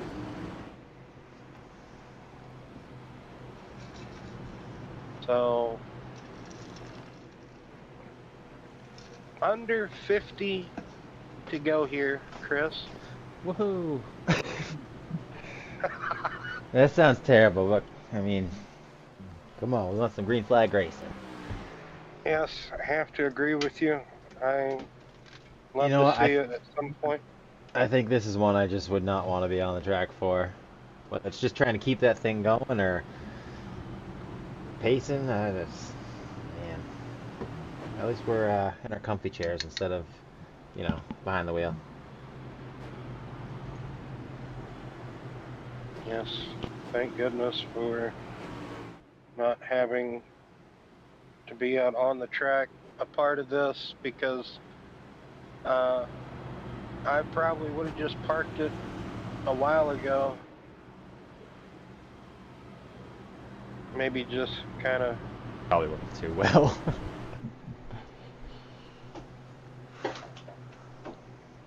But well, next week it'll be Atlanta Super Speedway. So new configuration, Will? Yes, the new configuration. Perfect. Nice. So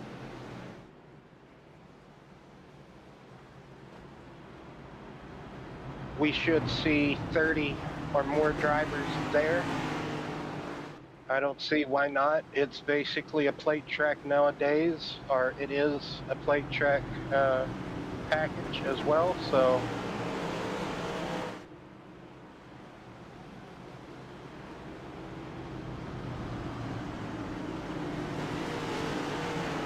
and that track has its own character to it, its own issues, I guess you could say, to face, because when you're racing with a plate package or with that type of package that they do with Atlanta, it'll be very sketchy to see how it'll unfold next week. But currently still doing Phoenix here, are still bringing Phoenix at you, I guess you could say.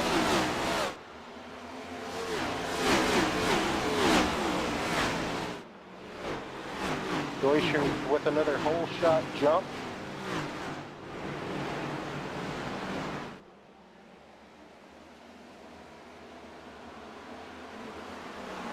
Philip Bridgman was trying to challenge Caleb Shelton there, but Caleb just with a bit better run, able to take second away from Philip.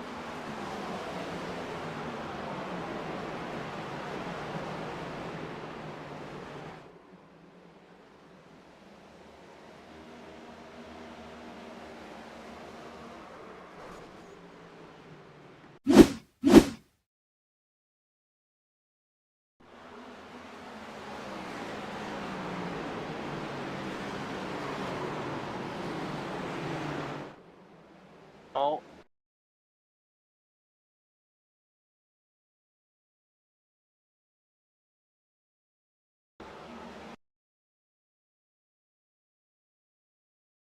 I don't know if this caution was mainly because of the 34 or also what happened up the track. 14. Just realized, Yeah. Will, that my mic has been off. Oh. So Miguel Campo loses it down low, but he gets it onto the apron, keeps it all right, and wow, this 14 car goes Hunter. around, and Small just nails him. Oh, teammate on teammate crime. Hate to see it, especially. Hunter really got into turn one. I don't want to say aggressive, but just out of the ordinary for Cade there, and just whipped right around on him. And Josh kind of picked his lane. He was committed. He was set to go, and nowhere to go by the time Josh got there. Josh was expecting just to kind of, I'm assuming, Hunter to just kind of stay where he was. Yeah, it seemed like a bit like target fixation almost, but like, yeah, kind of, it's just, he wasn't locked down, so he thought he was going low, then he thought he was going to come down across the track, and just kind of left, right, should I stay or should I go? I see what you mean by target fixation with the onboard. Yes, that's kind of what it looks like, but I don't think that, I agree with you, kind of thinking maybe he was going to ricochet back down across the track by the time he got there, but you know, it's also important to remember that they're doing, I mean, heading into the corners, what are they doing at 120, 140? Things happen pretty quick at 120 miles an hour. So I would say probably 140, 150-ish. Yeah, so 160 around that area, between 140, 160. Things happen pretty quick at that speed, those speeds. They should be averaging, I think, between 110 to, I think, 125 in the corners. So going from, say, a $145 to, or between, 145 to 165, that type of race pace, to going down around 120 in the corners, perhaps. That's something else as far as the speed differential, and then trying to pick back up the throttle, or do you think you're letting it glide enough? Maybe you think, all right, I got to put a little bit more wheel into it, perhaps. I haven't turned enough. And no, the car said, hey, you turned enough, all right, all the way around. So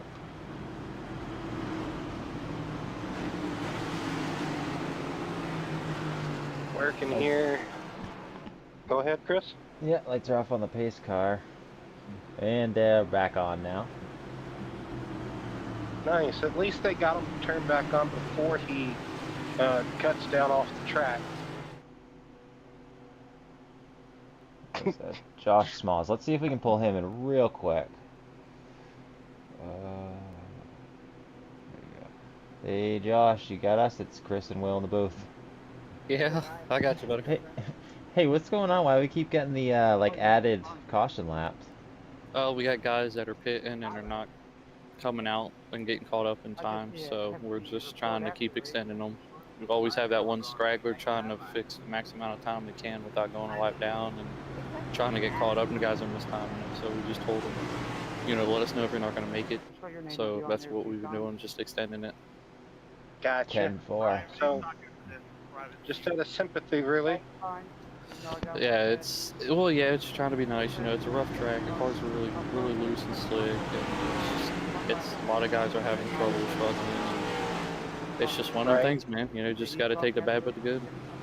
Yeah, we've definitely been seeing it here tonight. Well, best of luck to you, Josh. I know you're on recovery mode as well. Yes, sir. Josh, so I can move you back down. Which room were you in? SHR. Copy that. Good luck. I appreciate it, fellas.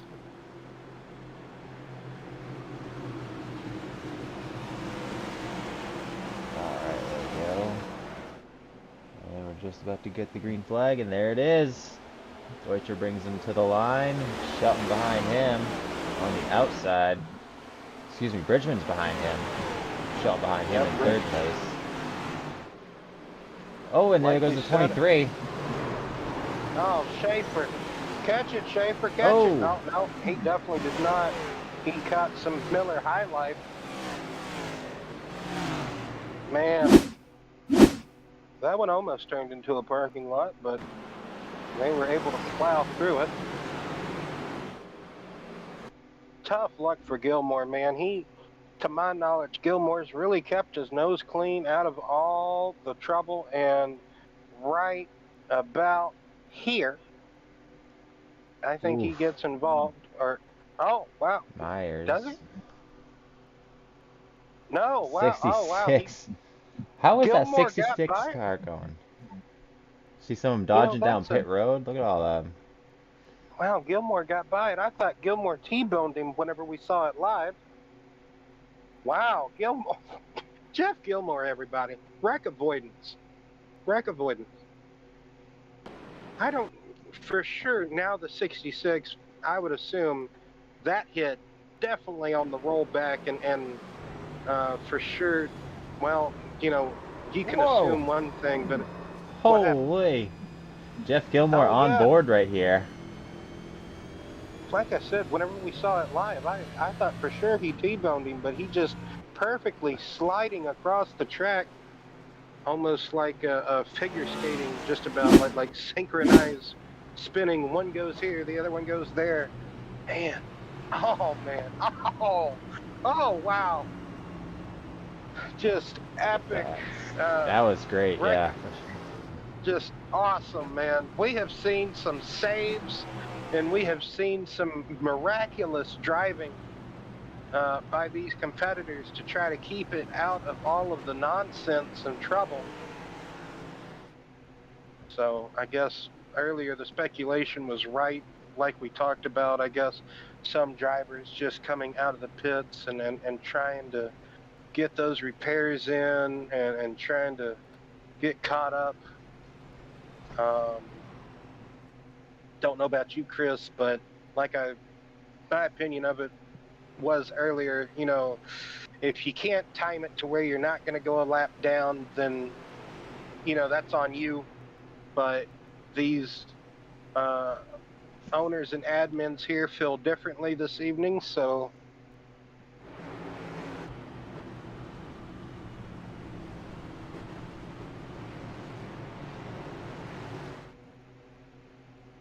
I think Jason had to get Josh to get by him. I guess iRacing was telling Adams, hey, you got to let Josh Small by.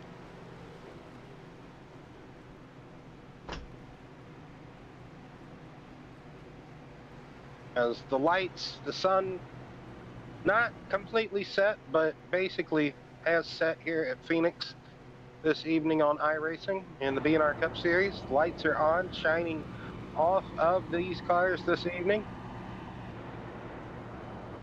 in the virtual world, and I guess in the commentary booth. It has been a long one. It sure has, well.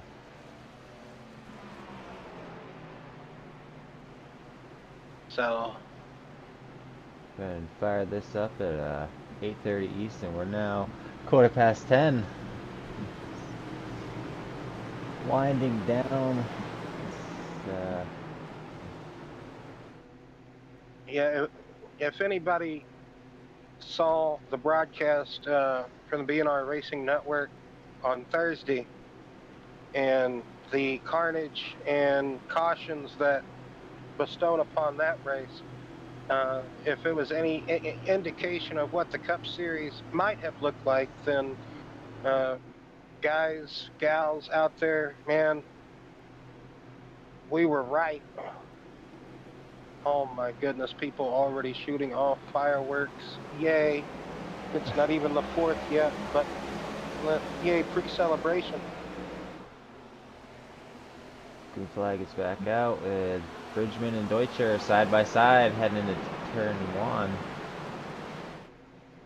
You know, Kurt, why is the 4th of July celebrated on the, why is Independence Day celebrated on the 4th whenever, you know, the whole thing was done on like the 24th or 28th, or like actually finalized, I think, the final week of the month. But anywho. Another one I can't answer for you.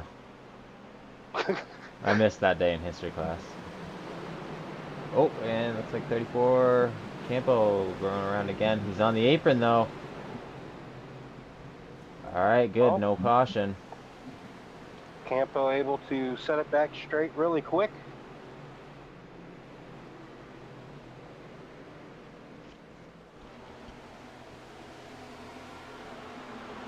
And looks like they settled in with Bridgman in the lead. He's starting to make a gap on Deutscher. Deutscher could have had a problem perhaps, and he could have maybe got overwhelmed by these conditions and the car's handling, had a slip up perhaps that we didn't get to catch while we were looking a bit through the field there. But as you say, yes, Bridgman in the lead currently, as Brandon Moore. Oh, we got up here. One on the wall. That's Deutscher. Oh no.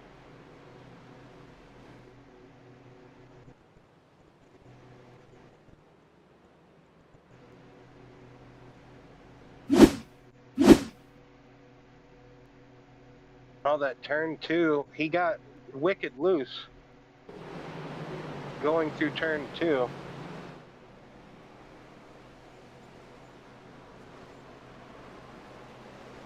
Oh man.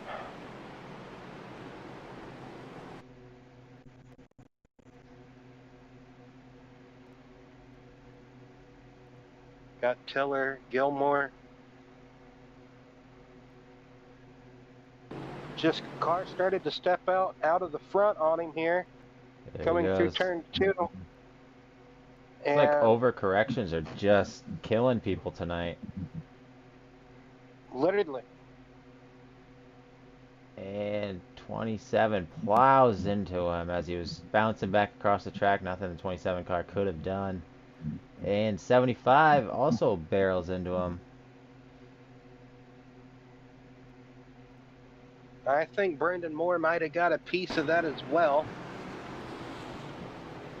Just trying to avoid Deutscher as he was ricocheting back across the track after hitting the outside retaining wall.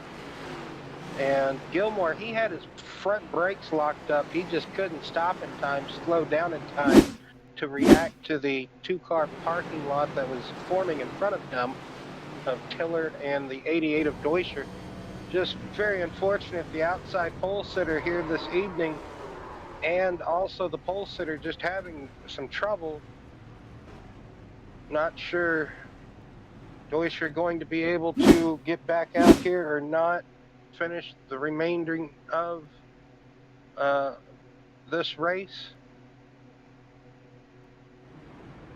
You see Gilmore, he cut down to the bottom expecting it to stay up top, and then they just shoot down, ricochet down the track there. Just nowhere for Tiller to go, nowhere for Gilmore, unfortunately, to go as well. Well, we'll see what caution we're on here. Oh, yes, indeed. The one I did not want to reach. No. And you know we got 25 laps left right now, so we're not done. However, I did see that we have 3 green-white checkers instead of unlimited. So we're not going to be running this one all night. I think perhaps maybe there was some renegotiations or something, perhaps with the owners and the admins, perhaps, and maybe just sticking to 3 now with all the series. Don't know yet. That's just pure speculation. But time will do tell as we move forward.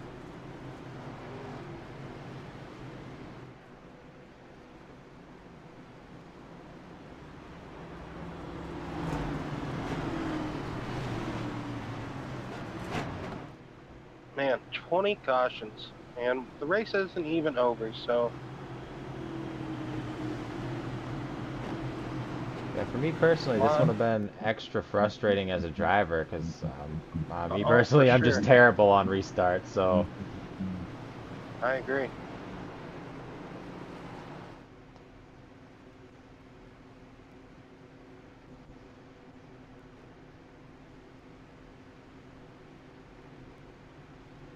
Race leader Philip Bridgman has picked the outside lane. First race leader, as far as I know, of all of these 20 restarts that we have had, to pick the outside lane. So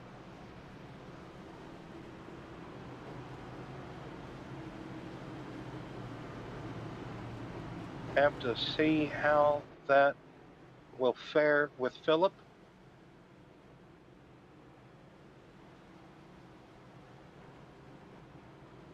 Canada Day up there in Canada, July 1st is Canada Day. That's their Independence Day. So Philip with that Aerokinetics Canadian flag patriotic scheme, I guess you could say. So that's cool to see.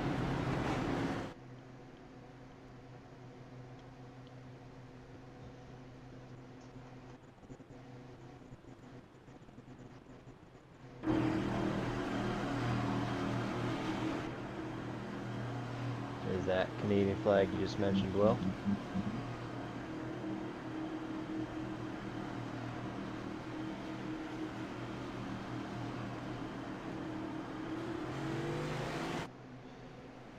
Your flag is out. Bridgman with a great restart.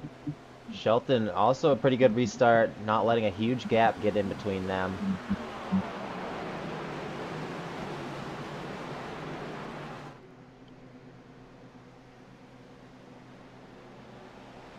You know, in these closing laps, now that Brandon Moore is up here, he would definitely be one for me to keep an eye on, because I know past history, Brandon Moore is a quick driver, and at Phoenix, he used to be pretty hot here, so don't know if he still has it or not.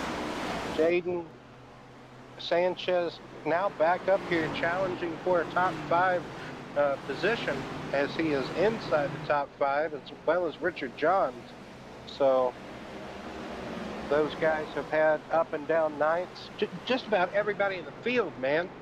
You almost can't really pick somebody and say, hey, they ran exquisitely well, but just about everybody, something has happened to somebody. Or in Caleb Shelton's case, he has had to really just work his way through the field because of the different pit sequences that has occurred. Oh, and Sanchez is going around again. And Oh, that's going to be man. another caution. Oh! Wow, that was a hard hit. Who is that Well, in the Twix car again? Jim Coleman'sberger. Wow, he came out around that corner full speed. Well, kind of nowhere to go for Jim when Sanchez just kind of sitting there after the hard clobber. There might have been contact between the 47 and the 9, but There I was. I think Jaden might have been coming around before that. He could have been struggling with the handling, and Man, what a hit.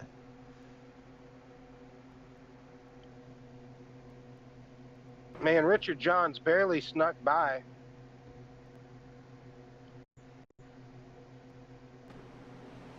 You Go see the on first board couple of We're going to go on board with Coleman'sberger for this one. Throttled up. They tried to avoid it and said we're doing over 100 and whatever. Things happen pretty quick. yeah, at least 140, 130.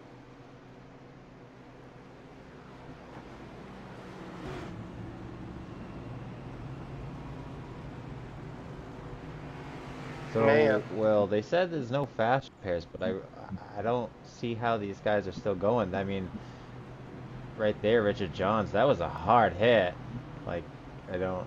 a little lost. I don't understand how these cars can be running with some of the ridiculously extreme damage we've seen. Good question. I definitely have to agree with you. Some of these cars, you just think, man. Oh, look at the front sure, wheel. Sorry, well, I mean, interrupt you. That right front wheel on Coleman'sberger. It is not straight.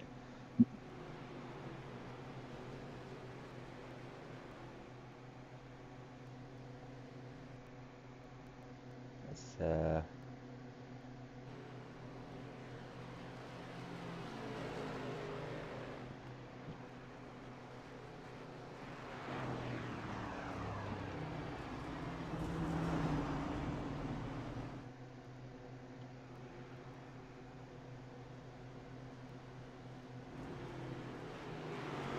Yeah, that is one torn up race car of the 11 of Jim Coleman'sberger. Toe definitely knocked out.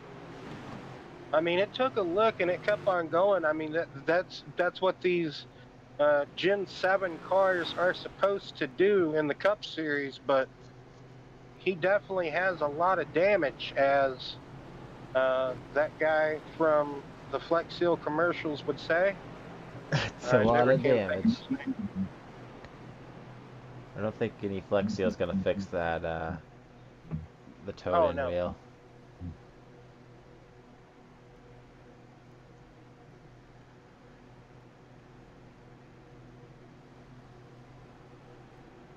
Alright, well, we've got 18 laps to go. Should be 17 when we get the green, I do believe. Take one down, pass it around. Hopefully they get some green flag running. We've only got a possible 17 lap run. Right? So, not sure if that's a mosquito on my television. If anybody's playing the take a shot every caution, there's some pretty messed up people out there. Oh man, I don't know about you, but it's too hot where I am to be drinking at the moment, or else I probably would have, but... Green flag is back out, 17 to go. And a bit of contact with Johns and Schaefer. Looks like everything's going to remain copacetic for the moment. Oh, and there's Caleb going around. There it is, and hard contact. Uncharacteristic mistake, unless he could have had help, perhaps.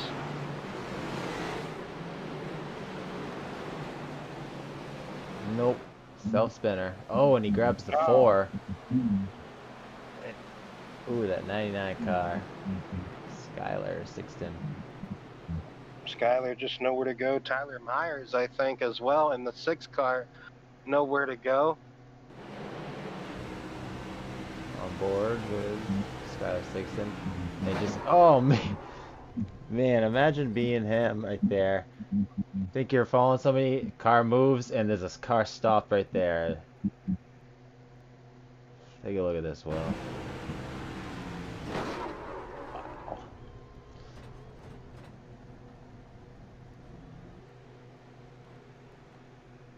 Yeah, just nowhere to go whatsoever for Skyler.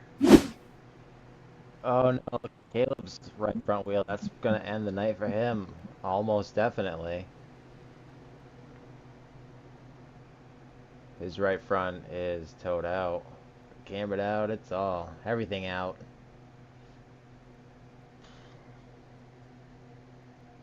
Unfortunately, I think that's probably gonna end the night for him.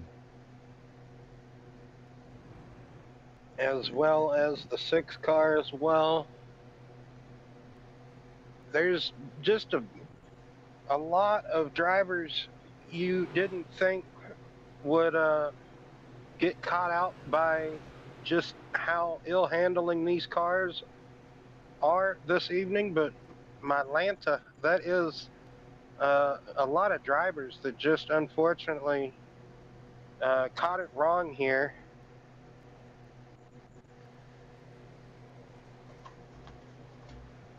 As I alluded to earlier, I thought it might become a race of attrition, and sure enough, it has, for the most part, become a race of attrition, as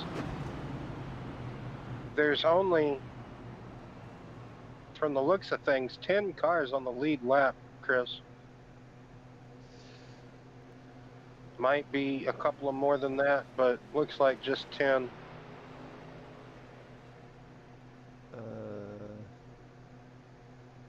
10 or 11. Yeah. Yeah. Tiller. Looks like Shelton's gonna try and get as much as fixed as he can to finish this race. It looks like his wheel just got a little straighter than it was. Big bummer for him. Doing so great tonight. Yes, Caleb Shelton. He was, we saw him drive up through the field a couple of times. Like I said, he would pit periodically like everybody else coming down, having to slowly work his way through the field. And just unfortunate circumstances, really, more or less, just how these cars are handling this evening here at Phoenix. Don't Man, really quite know what else to say, Chris. Those 3 that we were keeping an eye on, they're all gone now. They're nowhere to be found. Caleb's on pit road. Sanchez is, I think he's actually left too. Deutscher, he crashed out as well. So the top 3 contending that we, like you said, we were for certain to finish at least in the top 5. Not going to finish there this evening. I think I'm gonna go with Bridgman. I liked his last restart. Oh no! Oh no! I'm just kidding, Chris. Yeah, Bridgman looks to have a good car, but hopefully we just didn't jinx him. But be something if he won on Canada Day, being the fellow Canadian that he is. But you know, we still have some laps here left to be ran. Oh, and there goes Johns. Collects it. Oh, but does. Oh, man, that's the 2nd or 3rd time tonight that he's had to catch it and actually keep it straight. So excellent for Richard there to keep it going. Good save. You know, I'm also kind of wondering if, I mean, this has been quite a long race, and I'm just wondering if maybe some of these guys are honestly just starting to get tired as one of them dips down low. Is that the 34 car? Campo, yeah. I'm wondering if these guys are maybe just starting to get tired. Well, that's a good possibility. Indeed, yes. After just pacing around for an extended period of time, you get a few laps in, then the caution, it keeps going over and over, and that can be a possibility of fatigue. Even under caution, you still got to throttle this thing, and Yep. it makes your foot tired. You still have to work it on this sim, on this platform. You do not have a cut screen, nothing go. You are driving. Yes, indeed, Chris. Good point to make.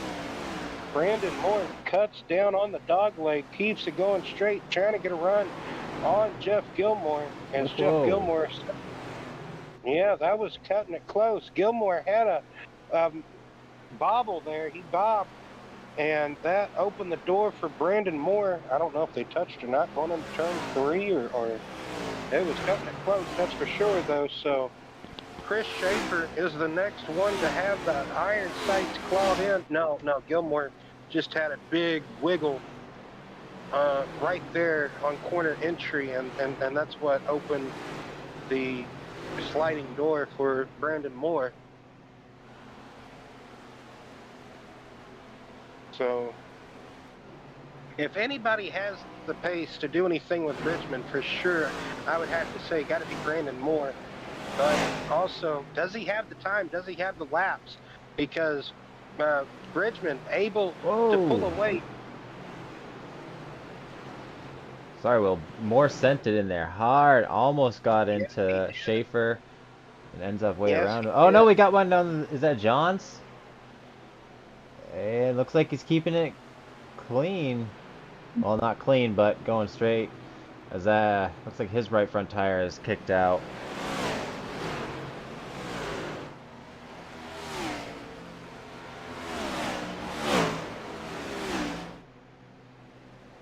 Philip Bridgman still leading. We got Schaefer and Moore battling for second. Moore with a slip up when he's trying to go for that position. Now back up to battle with him, Will.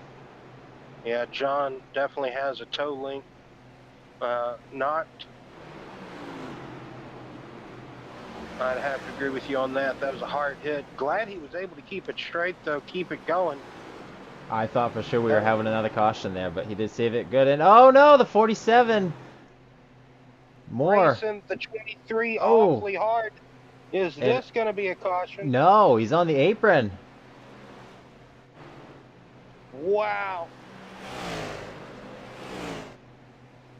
Epic, somebody hit him, sent him back onto the track. Oh. Was that John's? Well, looks like John's just trying to come onto pit road. And, well, there it is, yep. Contact with that 47 of Moore. Let's see if we can go back here a bit. So first green light checkered attempt of the evening. Ah, that is so unfortunate. Missed timing, just a lot of things. What a coincidence. Richard, after that contact a few laps ago, just couldn't put up with that toe awry anymore. So he's like, I'm just gonna bring it down pit road. I can't finish where I wanted to, unfortunately. And right at the nick of time, Brandon Moore was gonna get back going, but unfortunately, Richard just met him right at the time he's gonna get it back in gear, get it back going. And there's nothing. There's nothing either of them could have done. No. Without a spotter and telling them, hey, you know, this is what's going on, but that's not how iRacing spotters work. So. No, that's how live spotters work. Or, right. You know, you get your friend or an acquaintance or somebody.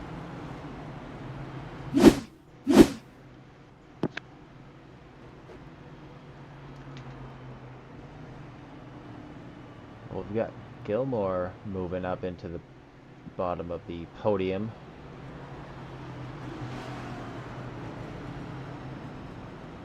Alright, well, first green light checkered. 2 questions. Is it going to be just one of them? And what are your thoughts on who we should be watching? Who should be the favorite? Well, Chris, I'd almost have to just keep going with what you said earlier. Bridgman looks to be good here at this moment in time. If he can keep nailing his marks on the restart, keep getting that whole shot advantage, and just make it back around to the white flag, hopefully the race would end after that. But you know, Gilmore, he's going to be restarting in third. We have seen the drivers restarting in the Bridgman, he's currently pacing in that outside lane, so I think he might pick that outside lane.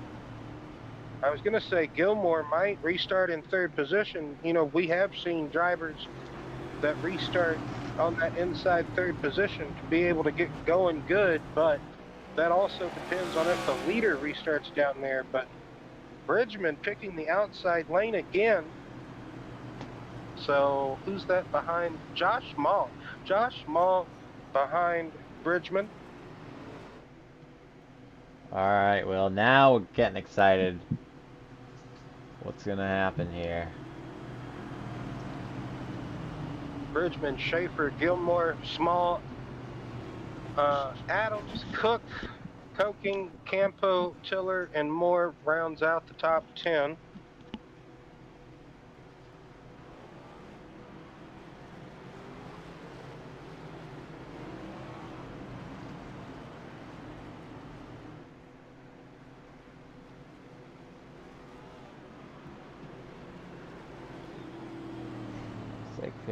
We've got 10 cars left on the lead lap now. Yep. As Campbell and Johns are the first two one lap down. If they was to get another caution, that might be the battle for the lucky dog if they're not involved in it.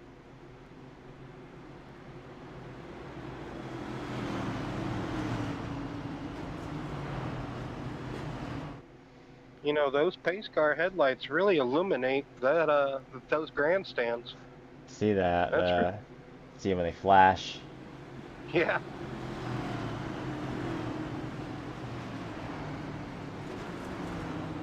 This car's gonna pull off. Yeah, I don't know if this is going to be our only green-white checkered attempt, but if they can keep it all straight on this restart, only a handful of cars, to be honest, remaining in the field.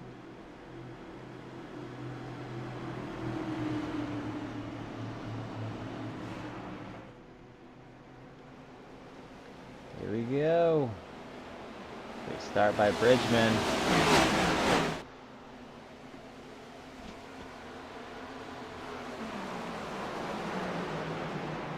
Bridgman to about a 5-car length lead over Schaefer as they hurl in through 1 and 2. Ooh. It's like Bridgman might have got out of shape there. Yes, he did. That was a big bobble coming through turn 2 for Bridgman. Oh, and there he goes. Oh, no. The white flag is out, though. Yeah, the leaders did take the white flag. It's going to happen. Schaefer and Gilmore. Gilmore's going to send it on the high side. Gilmore attacking the high side, but that might make his car a bit upset. He really hangs it out there. Oh, that front end got upset and had to back out of it. Schaefer, Gilmore here. Who's it going to be coming to the line? Schaefer. Schaefer's got it. Gilmore second. Adams bringing it home in third. So unfortunate there at the end for Philip Bridgman, making that very late race mistake through turn 2. Pretty much caught out a lot of drivers this evening. Particular spot of the track, and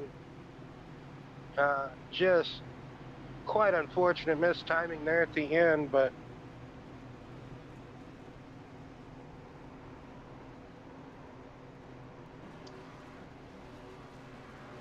all right, let's take you run down the final standings.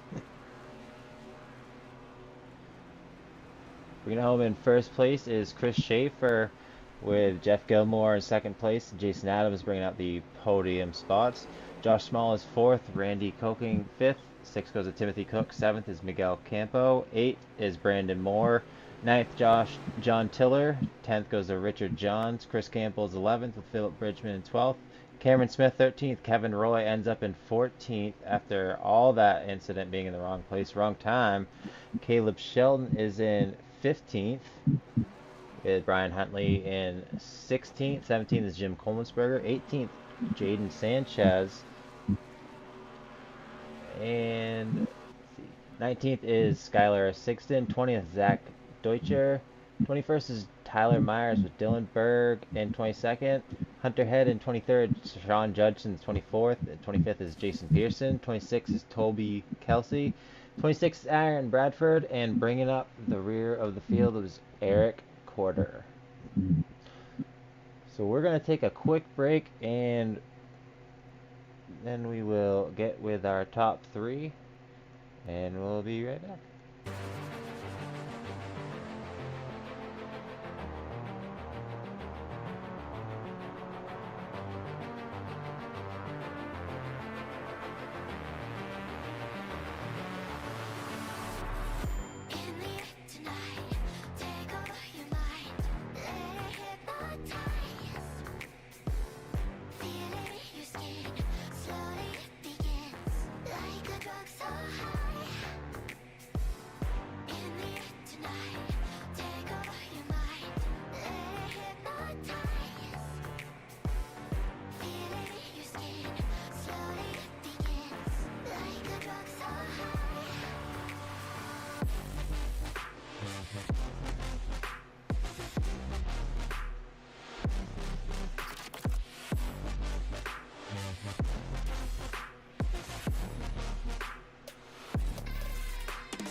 Welcome back to Phoenix Speedway.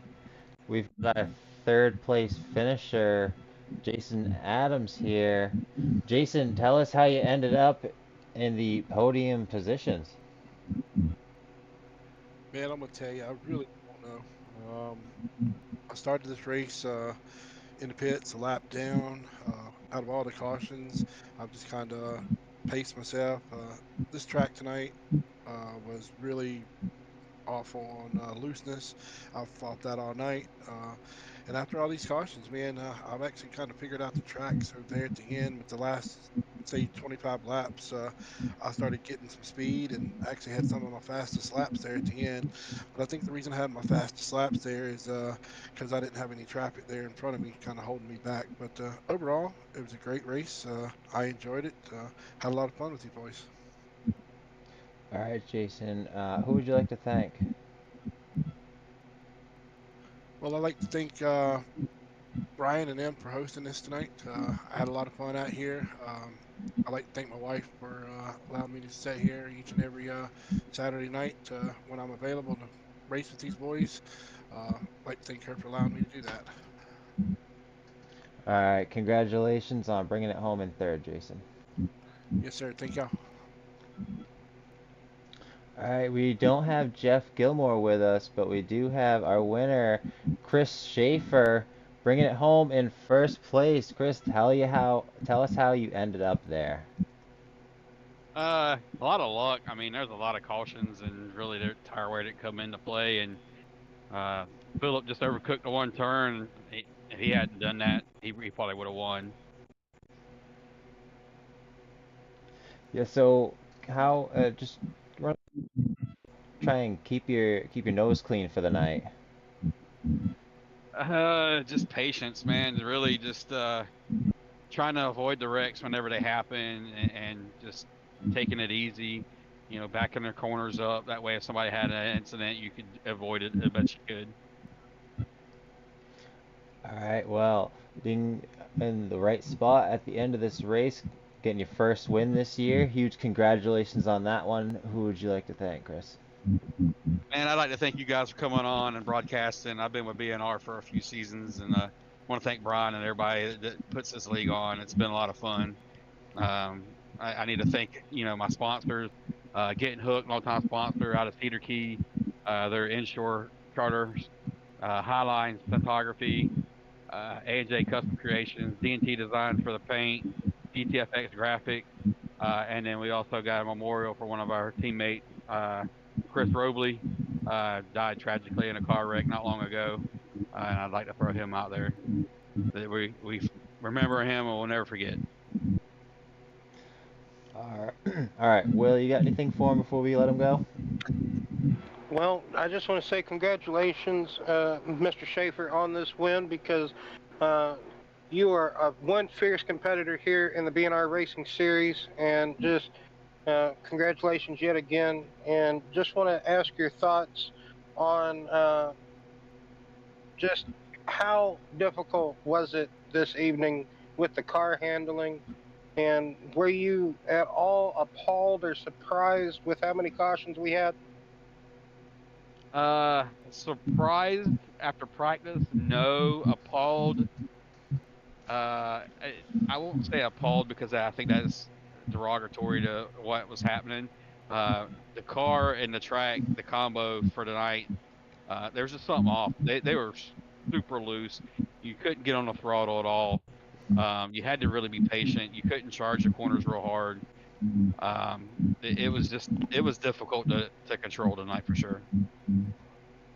Right, I agree. It looked like you guys had a handful, most certainly. But next week's Atlanta, so hopefully you can carry this momentum forward, and see you there for sure. Congratulations yet again, Chris. Long time coming. Thank you guys. Thank you. It's a lot of fun, and I enjoy this league, and uh, a lot of guys in here keep me honest. I mean, Zach's been here for a while. Brandon, Jaden, Josh, and Tyler. They keep me honest of making sure I get better. So I was just in the right spot at the right time tonight. All right, congratulations, Chris. Thank you guys.